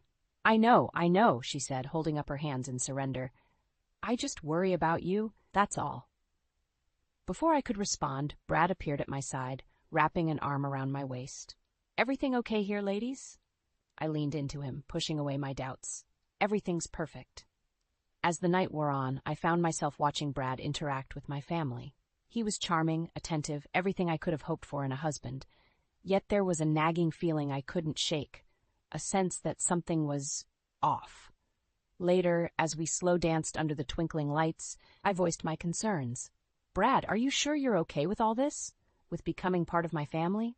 He pulled back slightly, his brow furrowed. "Of course, Jordan. Why wouldn't I be? It's just, I know how hard it's been with your parents. I don't want you to feel like you're replacing them, or—" Brad cut me off with a kiss. "Your family is my family now," he said firmly. I couldn't be happier. His words should have reassured me, but instead, they sent a chill down my spine. There was an intensity in his eyes that I'd never seen before, a hunger that both thrilled and frightened me. As the reception wound down, Mom pulled me aside for one last moment alone. "Jordan, sweetheart," she said, her voice thick with emotion, "I want you to have this." She pressed a small velvet box into my hands. Inside was a delicate gold locket, clearly an antique. "It's been in our family for generations," Mom explained. "I want you to have it now, to pass on to your own daughter someday." Tears welled in my eyes as I clasped the locket around my neck. "Thank you, Mom. I'll treasure it always." As Brad and I drove away from the reception, waving goodbye to our loved ones, I fingered the locket, lost in thought. I was starting a new chapter of my life, filled with promise and love. But as I glanced at Brad's profile in the dim car light, I couldn't shake the feeling that I was also leaving something behind. A part of myself I might never get back. Little did I know, this day marked not just the beginning of my marriage, but the start of a journey that would test the very foundations of everything I believed about love, family, and myself. The first year of marriage with Brad was like a dream. We settled into a cozy routine, our lives intertwining seamlessly. Every Sunday we'd visit Mom for dinner, and I watched with joy as Brad and Mom grew closer. He'd help her with household repairs, listen to her stories, and even started calling her Mom himself. One Sunday evening, as we were leaving Mom's house, Brad surprised me. "You know, Jordan, I've been thinking," he said, his eyes twinkling. "Maybe it's time we start thinking about having a family of our own." My heart skipped a beat. "Really? You want to have kids?" He nodded, pulling me close. "Seeing you with your mom, it makes me realize what I missed out on. I want to create that kind of love and warmth in our own home." I felt a rush of emotions, excitement, fear, love. "Oh, Brad," I whispered, burying my face in his chest. "I'd love that." The next few months were a whirlwind of planning and dreaming. We turned our spare room into a nursery, painted soft yellow with little ducks on the walls. Mom was over the moon, already knitting tiny booties and blankets. But as the months passed with no positive pregnancy test, the excitement began to wane. I started to feel the pressure, the disappointment in Brad's eyes each time I shook my head. The doctor's visits became more frequent, the tests more invasive. "I'm sorry, Mrs. Bradford," the fertility specialist said one day, her voice gentle, "but it seems you have some complications that may make it difficult for you to conceive naturally." I felt like the floor had dropped out from under me. Brad squeezed my hand, but I could feel the tension in his grip. That night, as we lay in bed, Brad turned to me. "Jordan, I've been thinking, what if we considered adoption?" I propped myself up on one elbow, studying his face in the dim light. "Adoption? Are you sure?" He nodded, his eyes earnest. "I know it's not what we planned, but think about it. We could give a child a loving home, a family. Isn't that what really matters?" I felt a surge of love for this man who continually surprised me with his compassion. "You're right," I said, leaning in to kiss him. "Let's do it." The adoption process was grueling. Mountains of paperwork, invasive home studies, and endless waiting. But through it all, Brad was my rock. He never wavered, never complained. His dedication only made me love him more. Finally, after what felt like an eternity, we got the call. A baby girl, just 3 months old, needed a home. We rushed to the agency, our hearts pounding with anticipation. The moment they placed her in my arms, I knew. This was our daughter. I looked up at Brad, tears streaming down my face, and saw the same emotion mirrored in his eyes. "She's perfect," he whispered, gently stroking her cheek. We named her Lily, after my grandmother. As we brought her home, I felt a sense of completeness I'd never experienced before. Our little family was whole. The next few weeks were a blur of sleepless nights and endless diaper changes. But through it all, Brad was there, changing diapers, singing lullabies, and making midnight formula runs. One night, as I watched Brad gently rock Lily to sleep, I felt a twinge of unease. He was so perfect, so devoted. It almost seemed too good to be true. "Brad," I said softly, not wanting to wake Lily, "are you really okay with all this? With adopting, I mean. It's not what we originally planned." He looked up at me, his eyes shining with an intensity that took my breath away. "Jordan, this is everything I've ever wanted. You, Lily, our family. I wouldn't change a thing." His words should have reassured me, but instead they sent a chill down my spine. There was something in his voice, a desperation I'd never heard before. As he turned back to Lily, cooing softly, I couldn't shake the feeling that there was more to Brad's devotion than met the eye. Little did I know, this moment of doubt was just the beginning. The foundation of our perfect life was about to be shaken to its core, and I would soon face a decision that would change everything. The call came at 3 a.m., jolting me from a fitful sleep. Mom's neighbor, Mrs. Caldwell, her voice trembling, told me Mom had collapsed. By the time Brad and I reached the hospital, Mom was already in the ICU. "Stroke," the doctor said, his face grim. "The next 24 hours are critical." I felt the world tilt beneath my feet. Brad's arm around my waist was the only thing keeping me upright. "She'll pull through," he whispered. "Your mom's a fighter." But as the hours ticked by, hope dwindled. Mom's condition deteriorated rapidly. By nightfall, the doctor's expression had changed from grim to defeated. "I'm sorry," he said softly. "There's nothing more we can do." The words hit me like a physical blow. I crumpled into Brad's arms, my body racked with sobs. This couldn't be happening. Not Mom. Not now. As we entered Mom's room, the steady beep of machines filled the air. She looked so small, so fragile in that hospital bed. I took her hand, cold and limp, in mine. "Mom," I choked out. "Please don't leave me." Her eyes fluttered open, focusing on me with effort. "Jordan," she whispered, her voice barely audible. "My sweet girl." I leaned in close, drinking in every word. "I'm here, Mom. I'm right here." She squeezed my hand weakly. "Be happy, sweetheart. That's all I ever wanted for you." Her eyes drifted to Brad, standing silently behind me. "Take care of her," she murmured. Brad nodded solemnly. "I promise, Mom, with everything I have."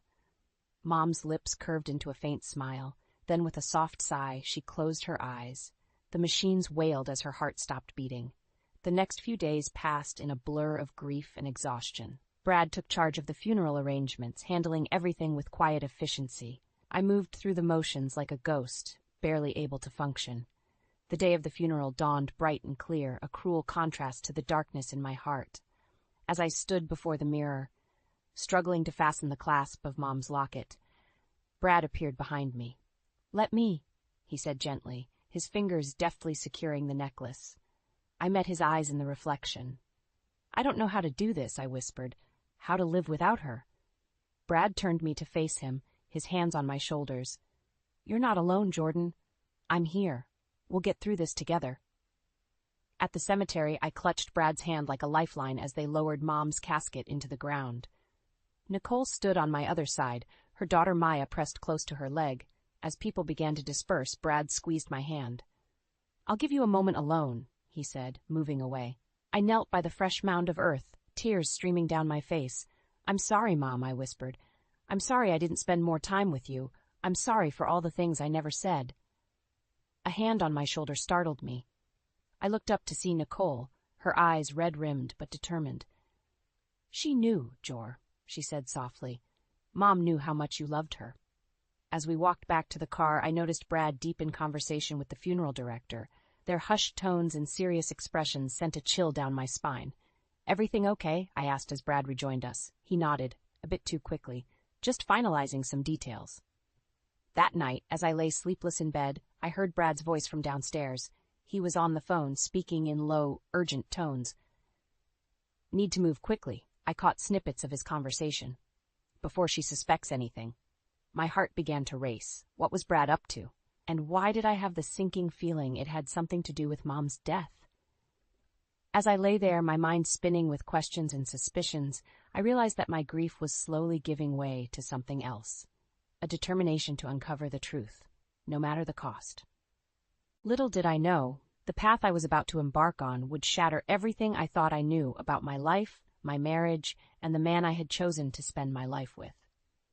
The weeks following Mom's funeral were a blur of grief and paperwork. Brad had been my rock, handling everything from the estate lawyers to the endless stream of well-wishers. But as the fog of sorrow began to lift, I noticed something off about his behavior. It started with little things. Hushed phone calls that abruptly ended when I entered the room, furtive glances at his phone during dinner.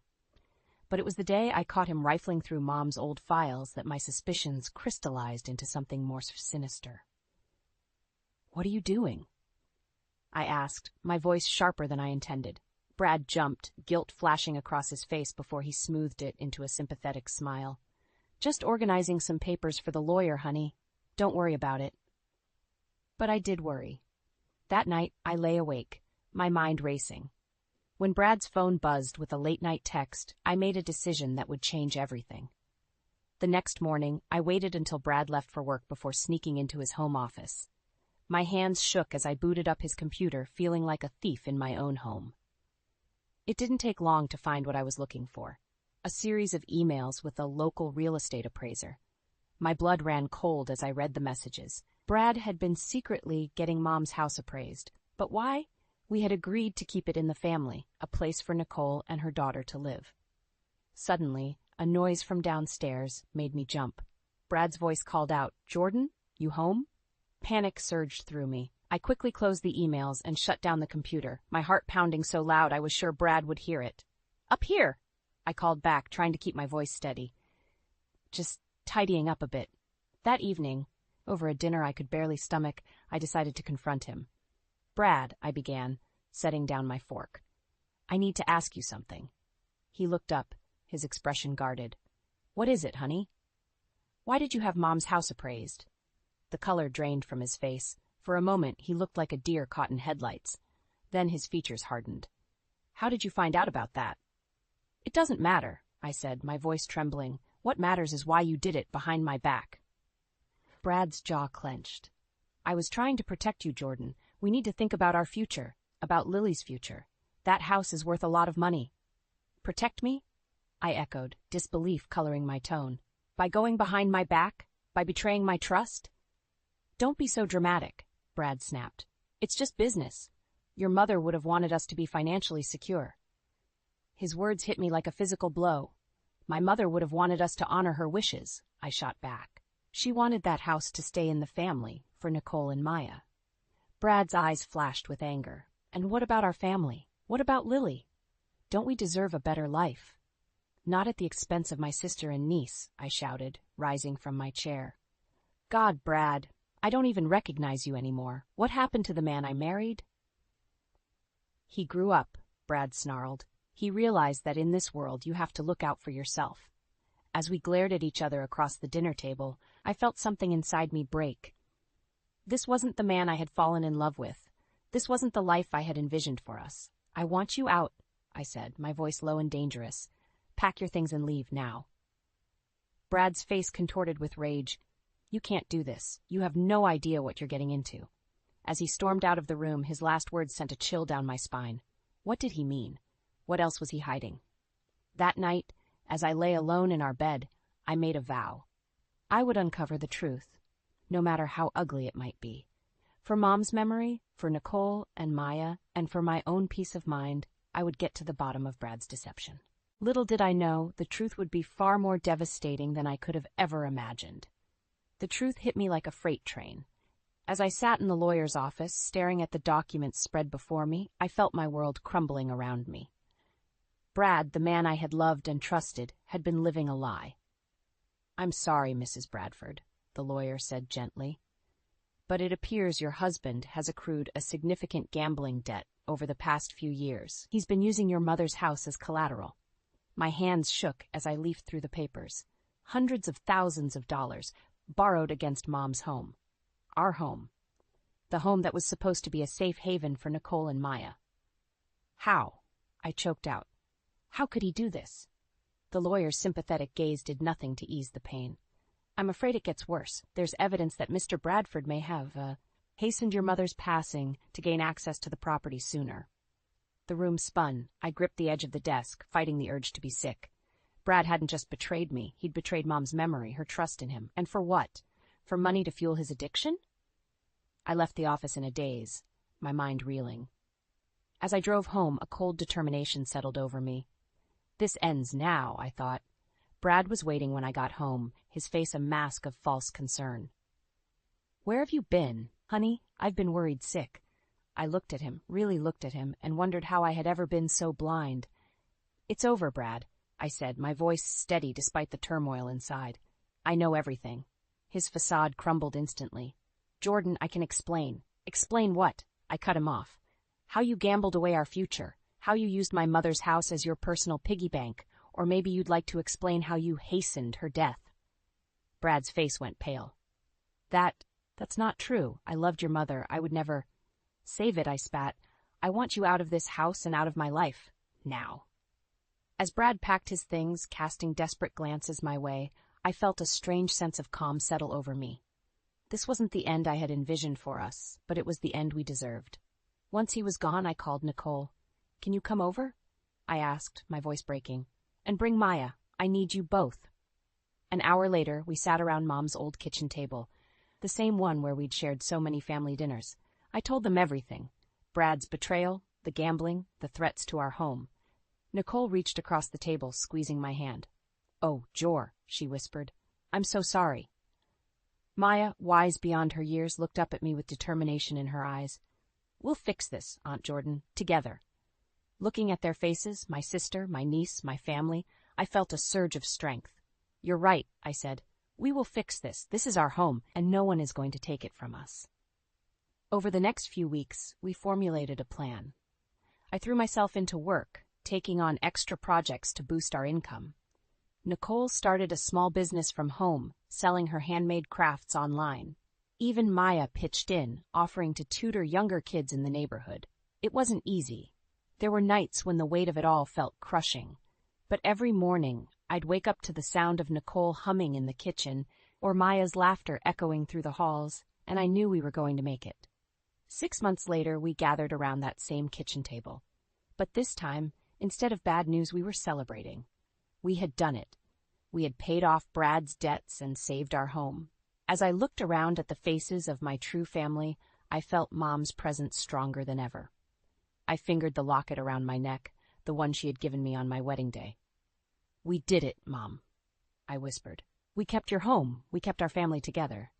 Nicole raised her glass. "To Mom," she said, her eyes glistening. "And to us." "To us," Maya and I echoed. In that moment, I realized that sometimes the family you choose is stronger than the family you're born into. Brad had betrayed us, but he had also unwittingly given us a gift, the chance to discover our own strength, our resilience, our love for each other. As we laughed and talked late into the night, I felt a peace I hadn't known in years. This was home. This was family. And no matter what challenges lay ahead, I knew we would face them together.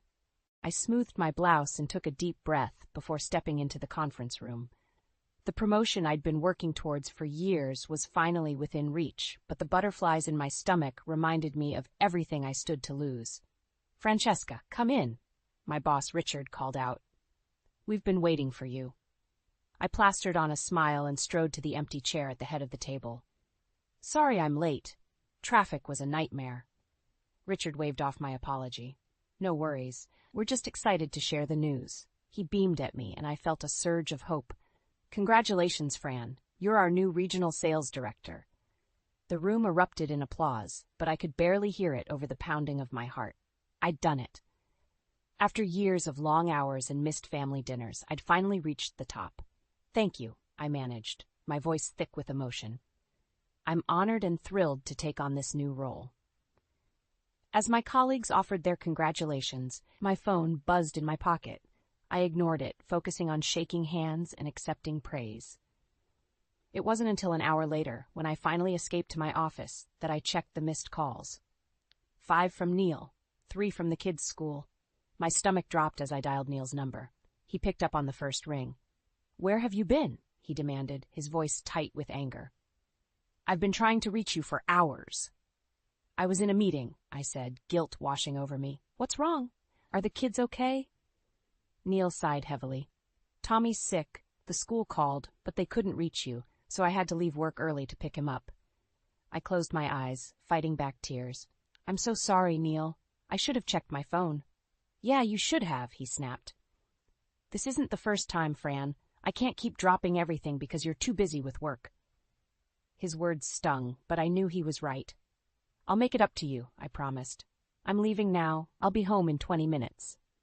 "Don't bother," Neil said coldly. "I've got it under control. Just come home when you're done with whatever's more important than your family." The line went dead, leaving me staring at my phone in shock. Neil had never spoken to me like that before. We'd had our disagreements, sure, but this felt different, dangerous. I grabbed my purse and rushed out of the office, my promotion celebration forgotten. As I navigated through rush hour traffic, my mind raced. How had things gotten so bad without me noticing? When was the last time Neil and I had a real conversation that didn't revolve around schedules or the kids? By the time I pulled into our driveway, my hands were shaking. I took a moment to compose myself before heading inside.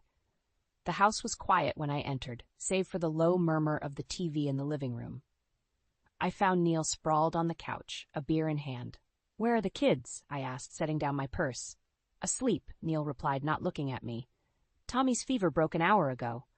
I perched on the edge of the armchair studying my husband's profile. Neil, I'm sorry. I should have been there. He turned to face me then, his eyes hard.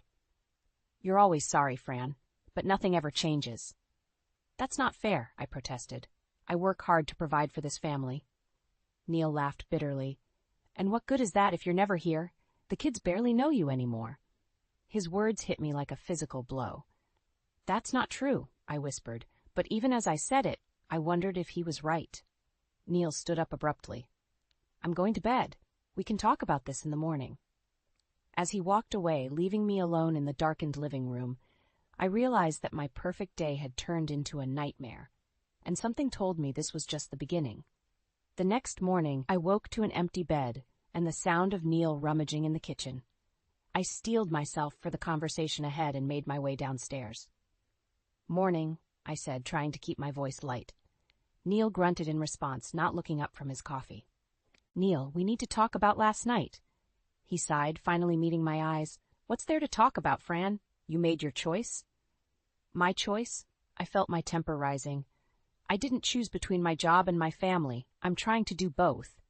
Neil slammed his mug down, coffee sloshing onto the counter. Well, you're failing at one of them. Do you even know what's going on in your kids' lives anymore?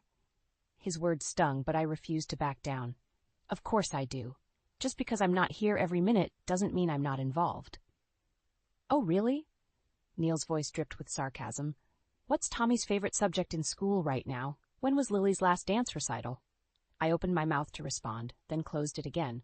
The truth was, I didn't know. Neil nodded, a bitter smile on his face. That's what I thought. That's not fair, I protested.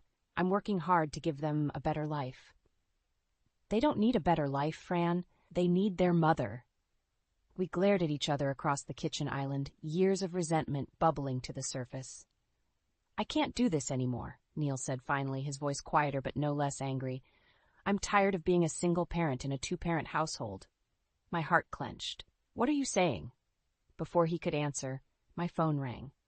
I glanced at the screen. It was Richard.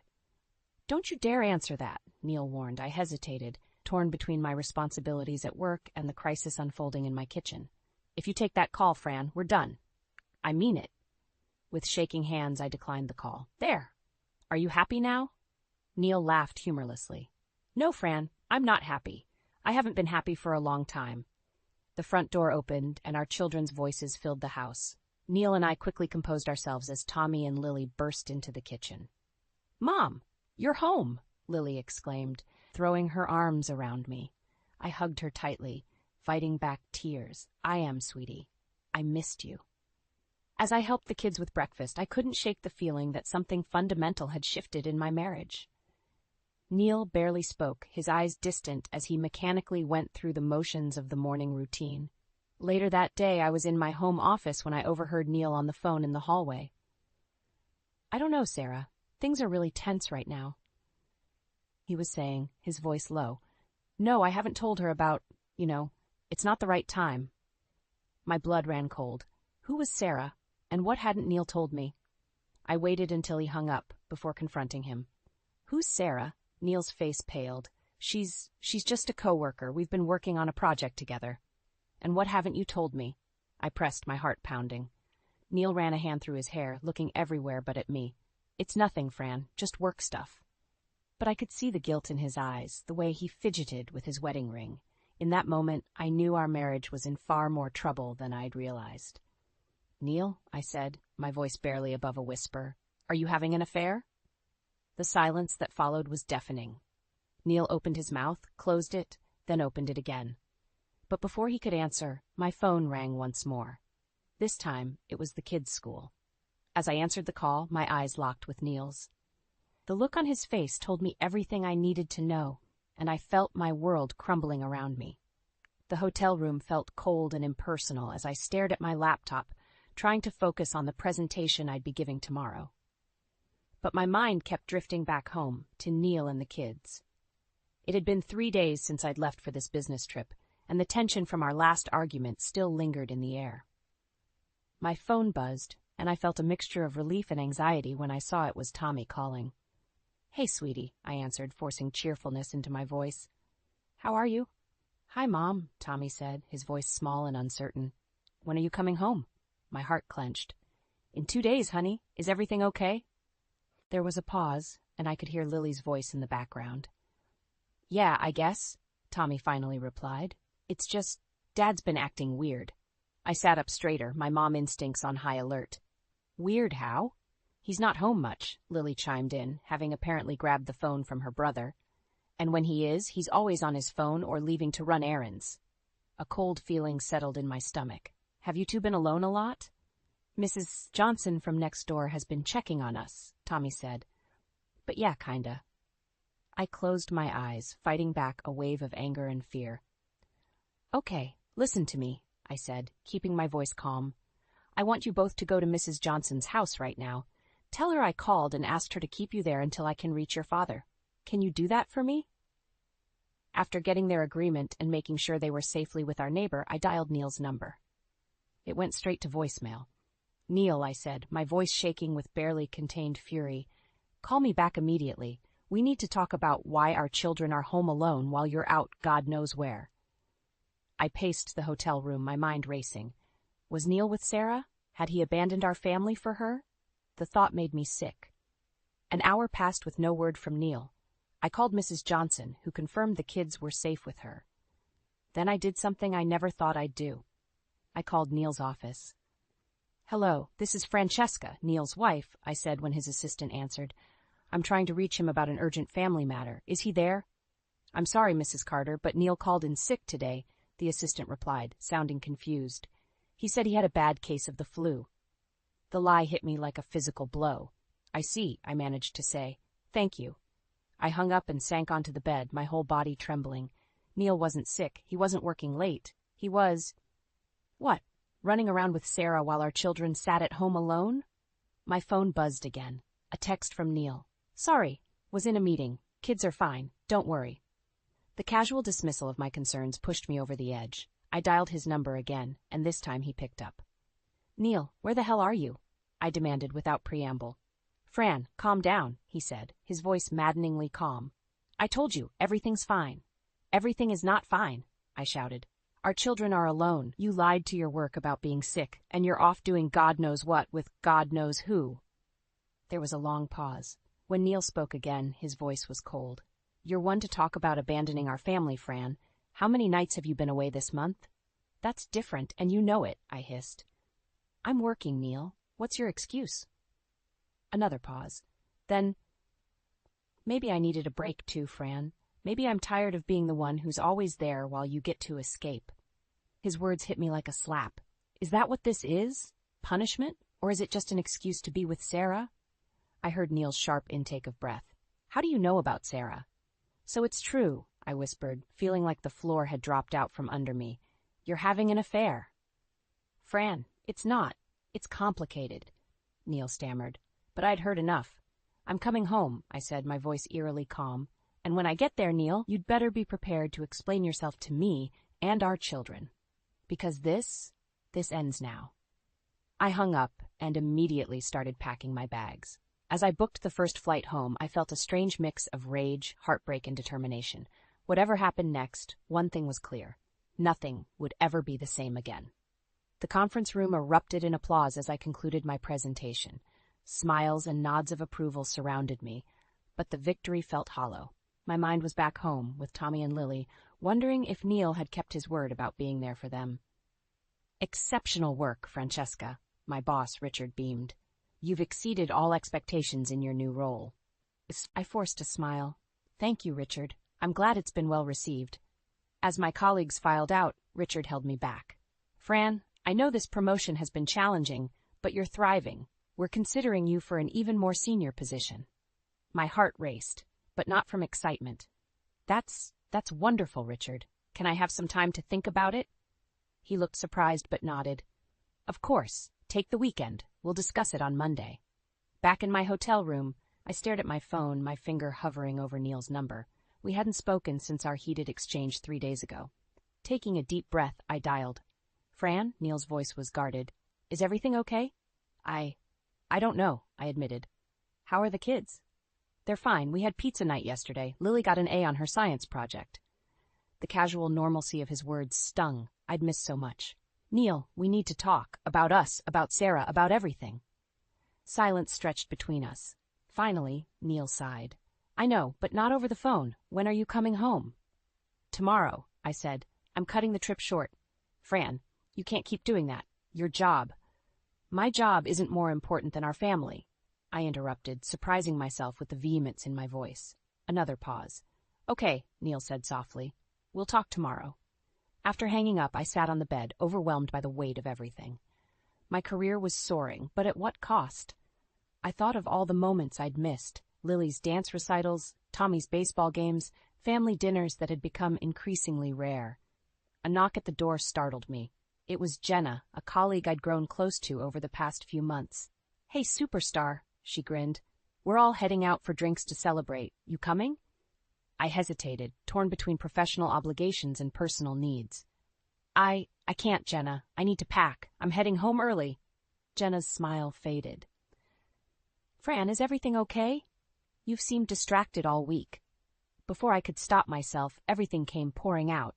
The fights with Neil, my suspicions about Sarah, the guilt over neglecting my children. Jenna listened, her face a mix of sympathy and concern. Oh, Fran, she said when I finished. I had no idea, but listen, you can't blame yourself for everything. You're an amazing mom and a brilliant professional. It's not your fault if Neil can't handle your success. Her words, meant to comfort, hit me like a punch to the gut. Was that really how I came across? So focused on my career that I'd neglected everything else? Thanks, Jenna, I managed. But I think I've lost sight of what's truly important. After Jenna left, I sat at the desk and pulled out a notepad. On one side, I wrote career, on the other, family. As I began listing pros and cons, tears blurred my vision. My phone buzzed, a text from Tommy. Miss you, Mom, can't wait till you're home. In that moment, clarity washed over me. I knew what I had to do. I picked up my phone and dialed Richard's number. Richard, it's Francesca. I've made a decision about that senior position. As I spoke, I felt a weight lifting off my shoulders. For the first time in months, I was certain I was making the right choice. Whatever happened with Neil, whatever challenges lay ahead, I knew where my priorities needed to be. Tomorrow, I'd go home and face the music. But tonight, I'd sleep easier knowing I was finally putting my family first. The taxi pulled up to our house, and I felt a mix of relief and apprehension. I'd spent the entire flight rehearsing what I'd say to Neil, how we'd work through this rough patch. But as I approached the front door, an eerie silence enveloped me. Neil? Tommy? Lily? I called out, my voice echoing through the empty rooms. No response. Panic rising, I rushed from room to room, finding nothing but unmade beds and half-empty closets. In the kitchen, a yellow sticky note on the fridge caught my eye. Neil's hasty scrawl read, Kids are at Mrs. Johnson's. We need to talk. I'll call you. My hands shook as I dialed Mrs. Johnson's number. Francesca, dear, she answered. The children are fine. Neil dropped them off yesterday, said there was a family emergency. Yesterday, I choked out. How long were you supposed to keep them? A pause. Well, Neil wasn't specific. Is everything all right? I mumbled some excuse and hung up, my mind reeling. Neil had left our children with a neighbor indefinitely? What kind of family emergency could possibly justify this? As if on cue, my phone buzzed with a text from Neil. I'm sorry, I couldn't do it anymore. I'm with Sarah. We'll figure out arrangements for the kids later. The world tilted on its axis. I stumbled to the couch, reading and rereading the message, unable to process the casual cruelty of his words. A knock at the door jolted me back to reality. It was Tommy and Lily, faces bright with excitement at seeing me home early. Mom, Lily cried, throwing herself into my arms. We missed you so much. Tommy, ever the observant one, furrowed his brow. Where's Dad? Mrs. Johnson said he had to go away for a while. I swallowed hard, forcing a smile. Your father, he had to take care of something. Squawk, but don't worry, I'm here now. As I helped them unpack, my mind raced. How could I tell them their father had abandoned us? How could I protect them from the pain I was feeling? That night, after tucking the kids in, I sat at the kitchen table staring at Neil's note. Anger, betrayal, and fear warred within me. I thought about calling him, demanding explanations, but what good would that do? Instead, I pulled out my laptop and started researching. Divorce lawyers, child custody laws, financial advisors. With each click, My resolve strengthened. Neil might have walked out on us, but I wouldn't let him destroy our family. As dawn broke, I had a plan. I'd fight for full custody, ensure financial stability for the kids, and rebuild our lives, with or without Neil. My phone buzzed again. Neil, can we talk? I want to explain. I stared at the message, my finger hovering over the reply button. Part of me wanted to lash out, to hurt him as deeply as he'd hurt me, but a cooler, more determined part knew that engaging now would only complicate things. Instead, I typed, "All communication goes through my lawyer from now on. Expect to hear from them soon." As I hit send, I felt a strange mix of sadness and empowerment. The life I'd known was over, shattered by Neil's betrayal, but from the ashes, a stronger, more resilient Francesca was emerging. I heard stirring upstairs. The kids would be awake soon. Taking a deep breath, I stood up, ready to face whatever challenges lay ahead. Neil might have given up on our family, but I never would. As I started preparing breakfast, my mind clear and focused for the first time in months, I made a silent vow, to my children, to myself, and to the future we'd build together. We would not just survive this, we would thrive. The coffee maker beeped, and I poured myself a cup, feeling the warmth seep into my hands. Outside, the sun was rising, painting the sky in hues of hope. It was a new day, the first day of our new life, and I was ready for it. The shrill ring of my phone pierced the quiet morning. Neil's name flashed on the screen, and my heart raced. It had been a week since he'd left, a week of sleepless nights and tear-filled days. With trembling fingers, I answered. "Fran." Neil's voice was unnervingly calm. "We need to talk about the kids." I gripped the phone tighter. "Now you want to talk? After abandoning them without a word?" "I didn't abandon them," he snapped. "I left them with Mrs. Johnson. I knew you'd be home soon." "That's not the point, Neil." My voice rose, and I glanced nervously at the stairs, hoping the kids wouldn't wake. "You left our children with a neighbor indefinitely. Do you have any idea what that's done to them, to me?" A heavy sigh crackled through the line. "I'm sorry, Fran. I didn't mean for things to happen this way, but Sarah and I—" "Don't." I cut him off, bile rising in my throat. "Don't you dare talk about her to me." "She's part of my life now, Fran. You're going to have to accept that." The casual way he said it, as if he were discussing a new job or a haircut, made something snap inside me. "Accept it?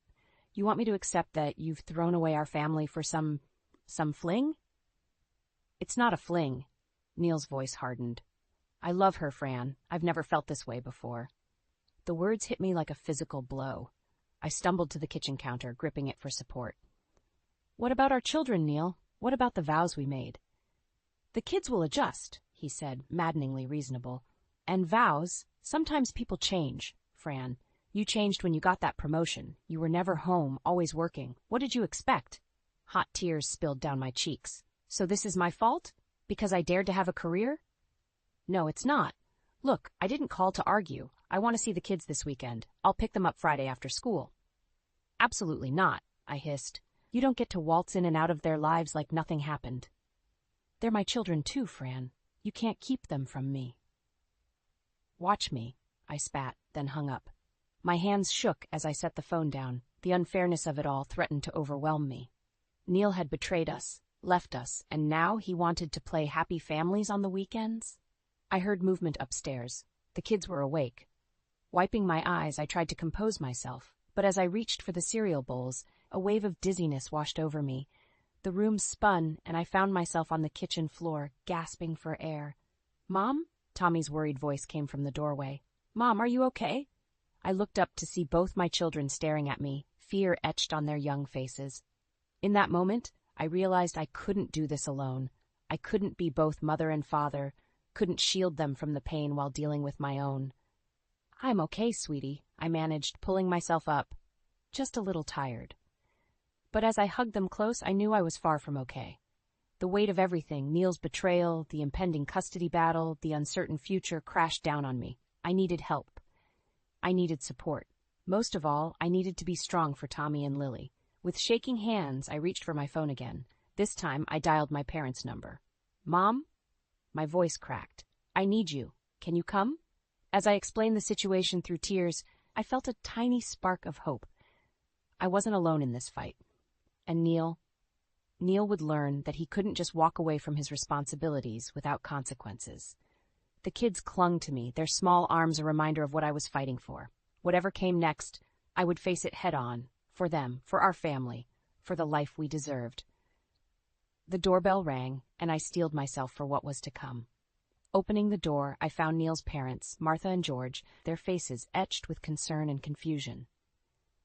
"Francesca, dear," Martha began, her voice trembling. "What's going on? Neil's not answering our calls, and when we stopped by your house, the neighbors said—" I ushered them inside, my heart heavy. "You'd better sit down," I said, leading them to the living room where my own parents were already waiting. As I recounted Neil's betrayal and abandonment, Martha's face crumpled, while George's reddened with anger. My mother reached out, squeezing my hand in silent support. "I can't believe it," George muttered, shaking his head. "Our son, how could he do this to you? To the children?" Martha dabbed at her eyes with a tissue. "We raised him better than this, Francesca. I'm so sorry." Their genuine shock and remorse hit me harder than I expected. I'd been bracing for denial, for them to take Neil's side.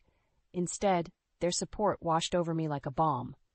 "We'll talk to him," George said firmly. "Make him see reason." I shook my head. "I appreciate that, but I don't think it'll help. Neil's made his choice." Just then my phone buzzed.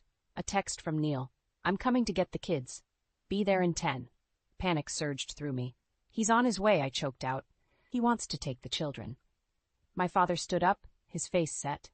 "He's not taking those kids anywhere." The next 10 minutes were a blur of activity. My parents ushered Tommy and Lily upstairs, while Neil's parents positioned themselves near the front door, ready to intercept their son. When Neil's car pulled up, I felt like I might be sick. But as he approached the house, a strange calm settled over me. This was it, the moment I'd been dreading and preparing for. Neil's face registered shock when he saw his parents. "Mom? Dad? What are you doing here?" "We could ask you the same thing, son." George's voice was cold. "What do you think you're doing?" Neil's eyes darted to me. "I'm here to see my children. Fran can't keep them from me." "You left them," I said, my voice steadier than I felt. "You abandoned our family for another woman. You don't get to waltz back in like nothing happened." "I didn't abandon them," Neil shouted. "I left them with a neighbor. I knew you'd be back soon." Martha stepped forward, her eyes brimming with tears. "Neil, how could you? Those children need their father." "They'll still have me," Neil insisted. "Sarah and we can provide a loving home." "Sarah?" George's voice thundered. "You're throwing away your family for some homewrecker?" Neil's face hardened. "Don't talk about her like that. She understands me in a way Fran never did." The words hit me like a physical blow, but I refused to let him see how much they hurt. "Understanding doesn't excuse betrayal, Neil. You made vows. You have responsibilities." "Vows?" Neil laughed bitterly. "What about your vows, Fran? You were never here, always working, always putting your career first." "That's not fair," my mother interjected. "Francesca has been an amazing mother and wife." Neil's eyes flashed. "Stay out of this. It's between me and Fran." "No," I said firmly. "It's not just between us anymore. You involved our children the moment you walked out that door." I could see Neil's resolve wavering as he looked from face to face, realizing he was outnumbered. But then his expression hardened again. "Fine," he spat. "Have it your way. But this isn't over, Fran. I'll see you in court."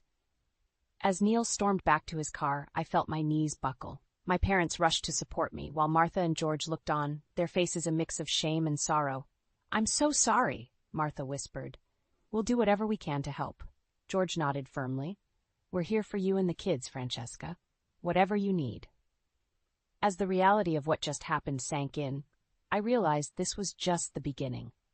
The real battle, for custody, for financial support, for our children's future, was still to come.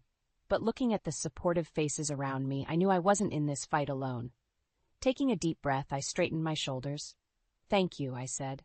"I'm going to need all the help I can get." 6 months had passed since Neil walked out, and our lives had settled into a new rhythm. My parents had moved into a nearby apartment, becoming a constant source of support and love for the kids. Neil's parents, true to their word, had been equally supportive, often stepping in to help with childcare and emotional support. As I sat in the courtroom, waiting for our final custody hearing to begin, I felt a strange mix of anxiety and determination. Neil sat across the aisle looking uncomfortable in his suit. Sarah, his new friend, was noticeably absent. Our lawyer, a formidable woman named Diane, leaned over. "Remember, Francesca, stay calm. We have a strong case." I nodded, my eyes fixed on the judge as she entered the courtroom. This was it, the moment that would define our future. As the proceedings began, I listened with growing disbelief as Neil's lawyer painted a picture of me as a career-obsessed mother who had neglected her family. They brought up my long hours, my business trips, even my recent promotion. When it was our turn, Diane stood, her voice clear and confident. "Your Honor, my client has been nothing but a devoted mother. Her career success doesn't diminish her parenting, it enhances it. She provides stability, financial security, and a strong role model for her children." She then presented evidence of Neil's abandonment, his sporadic visits, and his failure to provide consistent child support. As she spoke, I saw Neil's face grow increasingly pale. The judge listened intently, her expression unreadable. When both sides had presented their cases, she called a brief recess to consider her decision. Those 15 minutes felt like an eternity. I closed my eyes, thinking of Tommy and Lily, of all we'd been through. Whatever happened, I knew I'd never stop fighting for them. When the judge returned, the courtroom fell silent.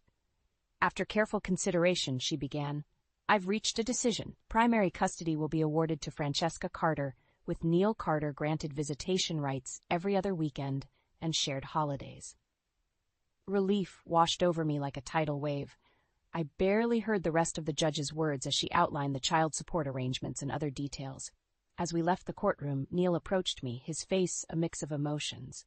"Fran, I'm sorry for everything." I looked at him, this man I'd once loved, now a stranger. "I'm not the one you need to apologize to, Neil. It's our children who've suffered the most." He nodded, looking genuinely remorseful for the first time. "I know, I want to make things right with them. Can we work something out? Beyond what the court ordered?" I considered his words carefully. "For the kids' sake, I'm willing to try. But you need to prove yourself, Neil. They need consistency, not just promises." As Neil walked away, I felt a weight lift from my shoulders. We had a long road ahead, but for the first time in months, I felt hope for our future. Outside the courthouse, my parents and Neil's were waiting. Their faces lit up when they saw my expression. "We won," I said simply, and was engulfed in a group hug. As we drove home, my mother squeezed my hand. "I'm so proud of you, sweetheart. You've shown such strength through all of this." I smiled, thinking of the journey we'd been on. "I couldn't have done it without all of you." Walking into our house, my house now, I was greeted by the excited shouts of Tommy and Lily. As I hugged them close, I realized that this was the true victory. Not the court decision, but the love and resilience of our little family. That night, as I tucked the kids into bed, Lily looked up at me with serious eyes. "Mom, are we going to be okay?" I kissed her forehead, my heart full. "Yes, sweetheart. We're going to be more than okay. We're going to be wonderful." As I closed their bedroom door, I felt a sense of peace wash over me. The road ahead wouldn't be easy, but we'd face it together. Neil's betrayal had shaken our world, but it hadn't broken us. Instead, it had revealed a strength I never knew I had. Tomorrow would bring new challenges, but tonight, surrounded by the love of my family, I knew we could handle anything life threw our way. We weren't just survivors, we were thrivers, and our story was far from over.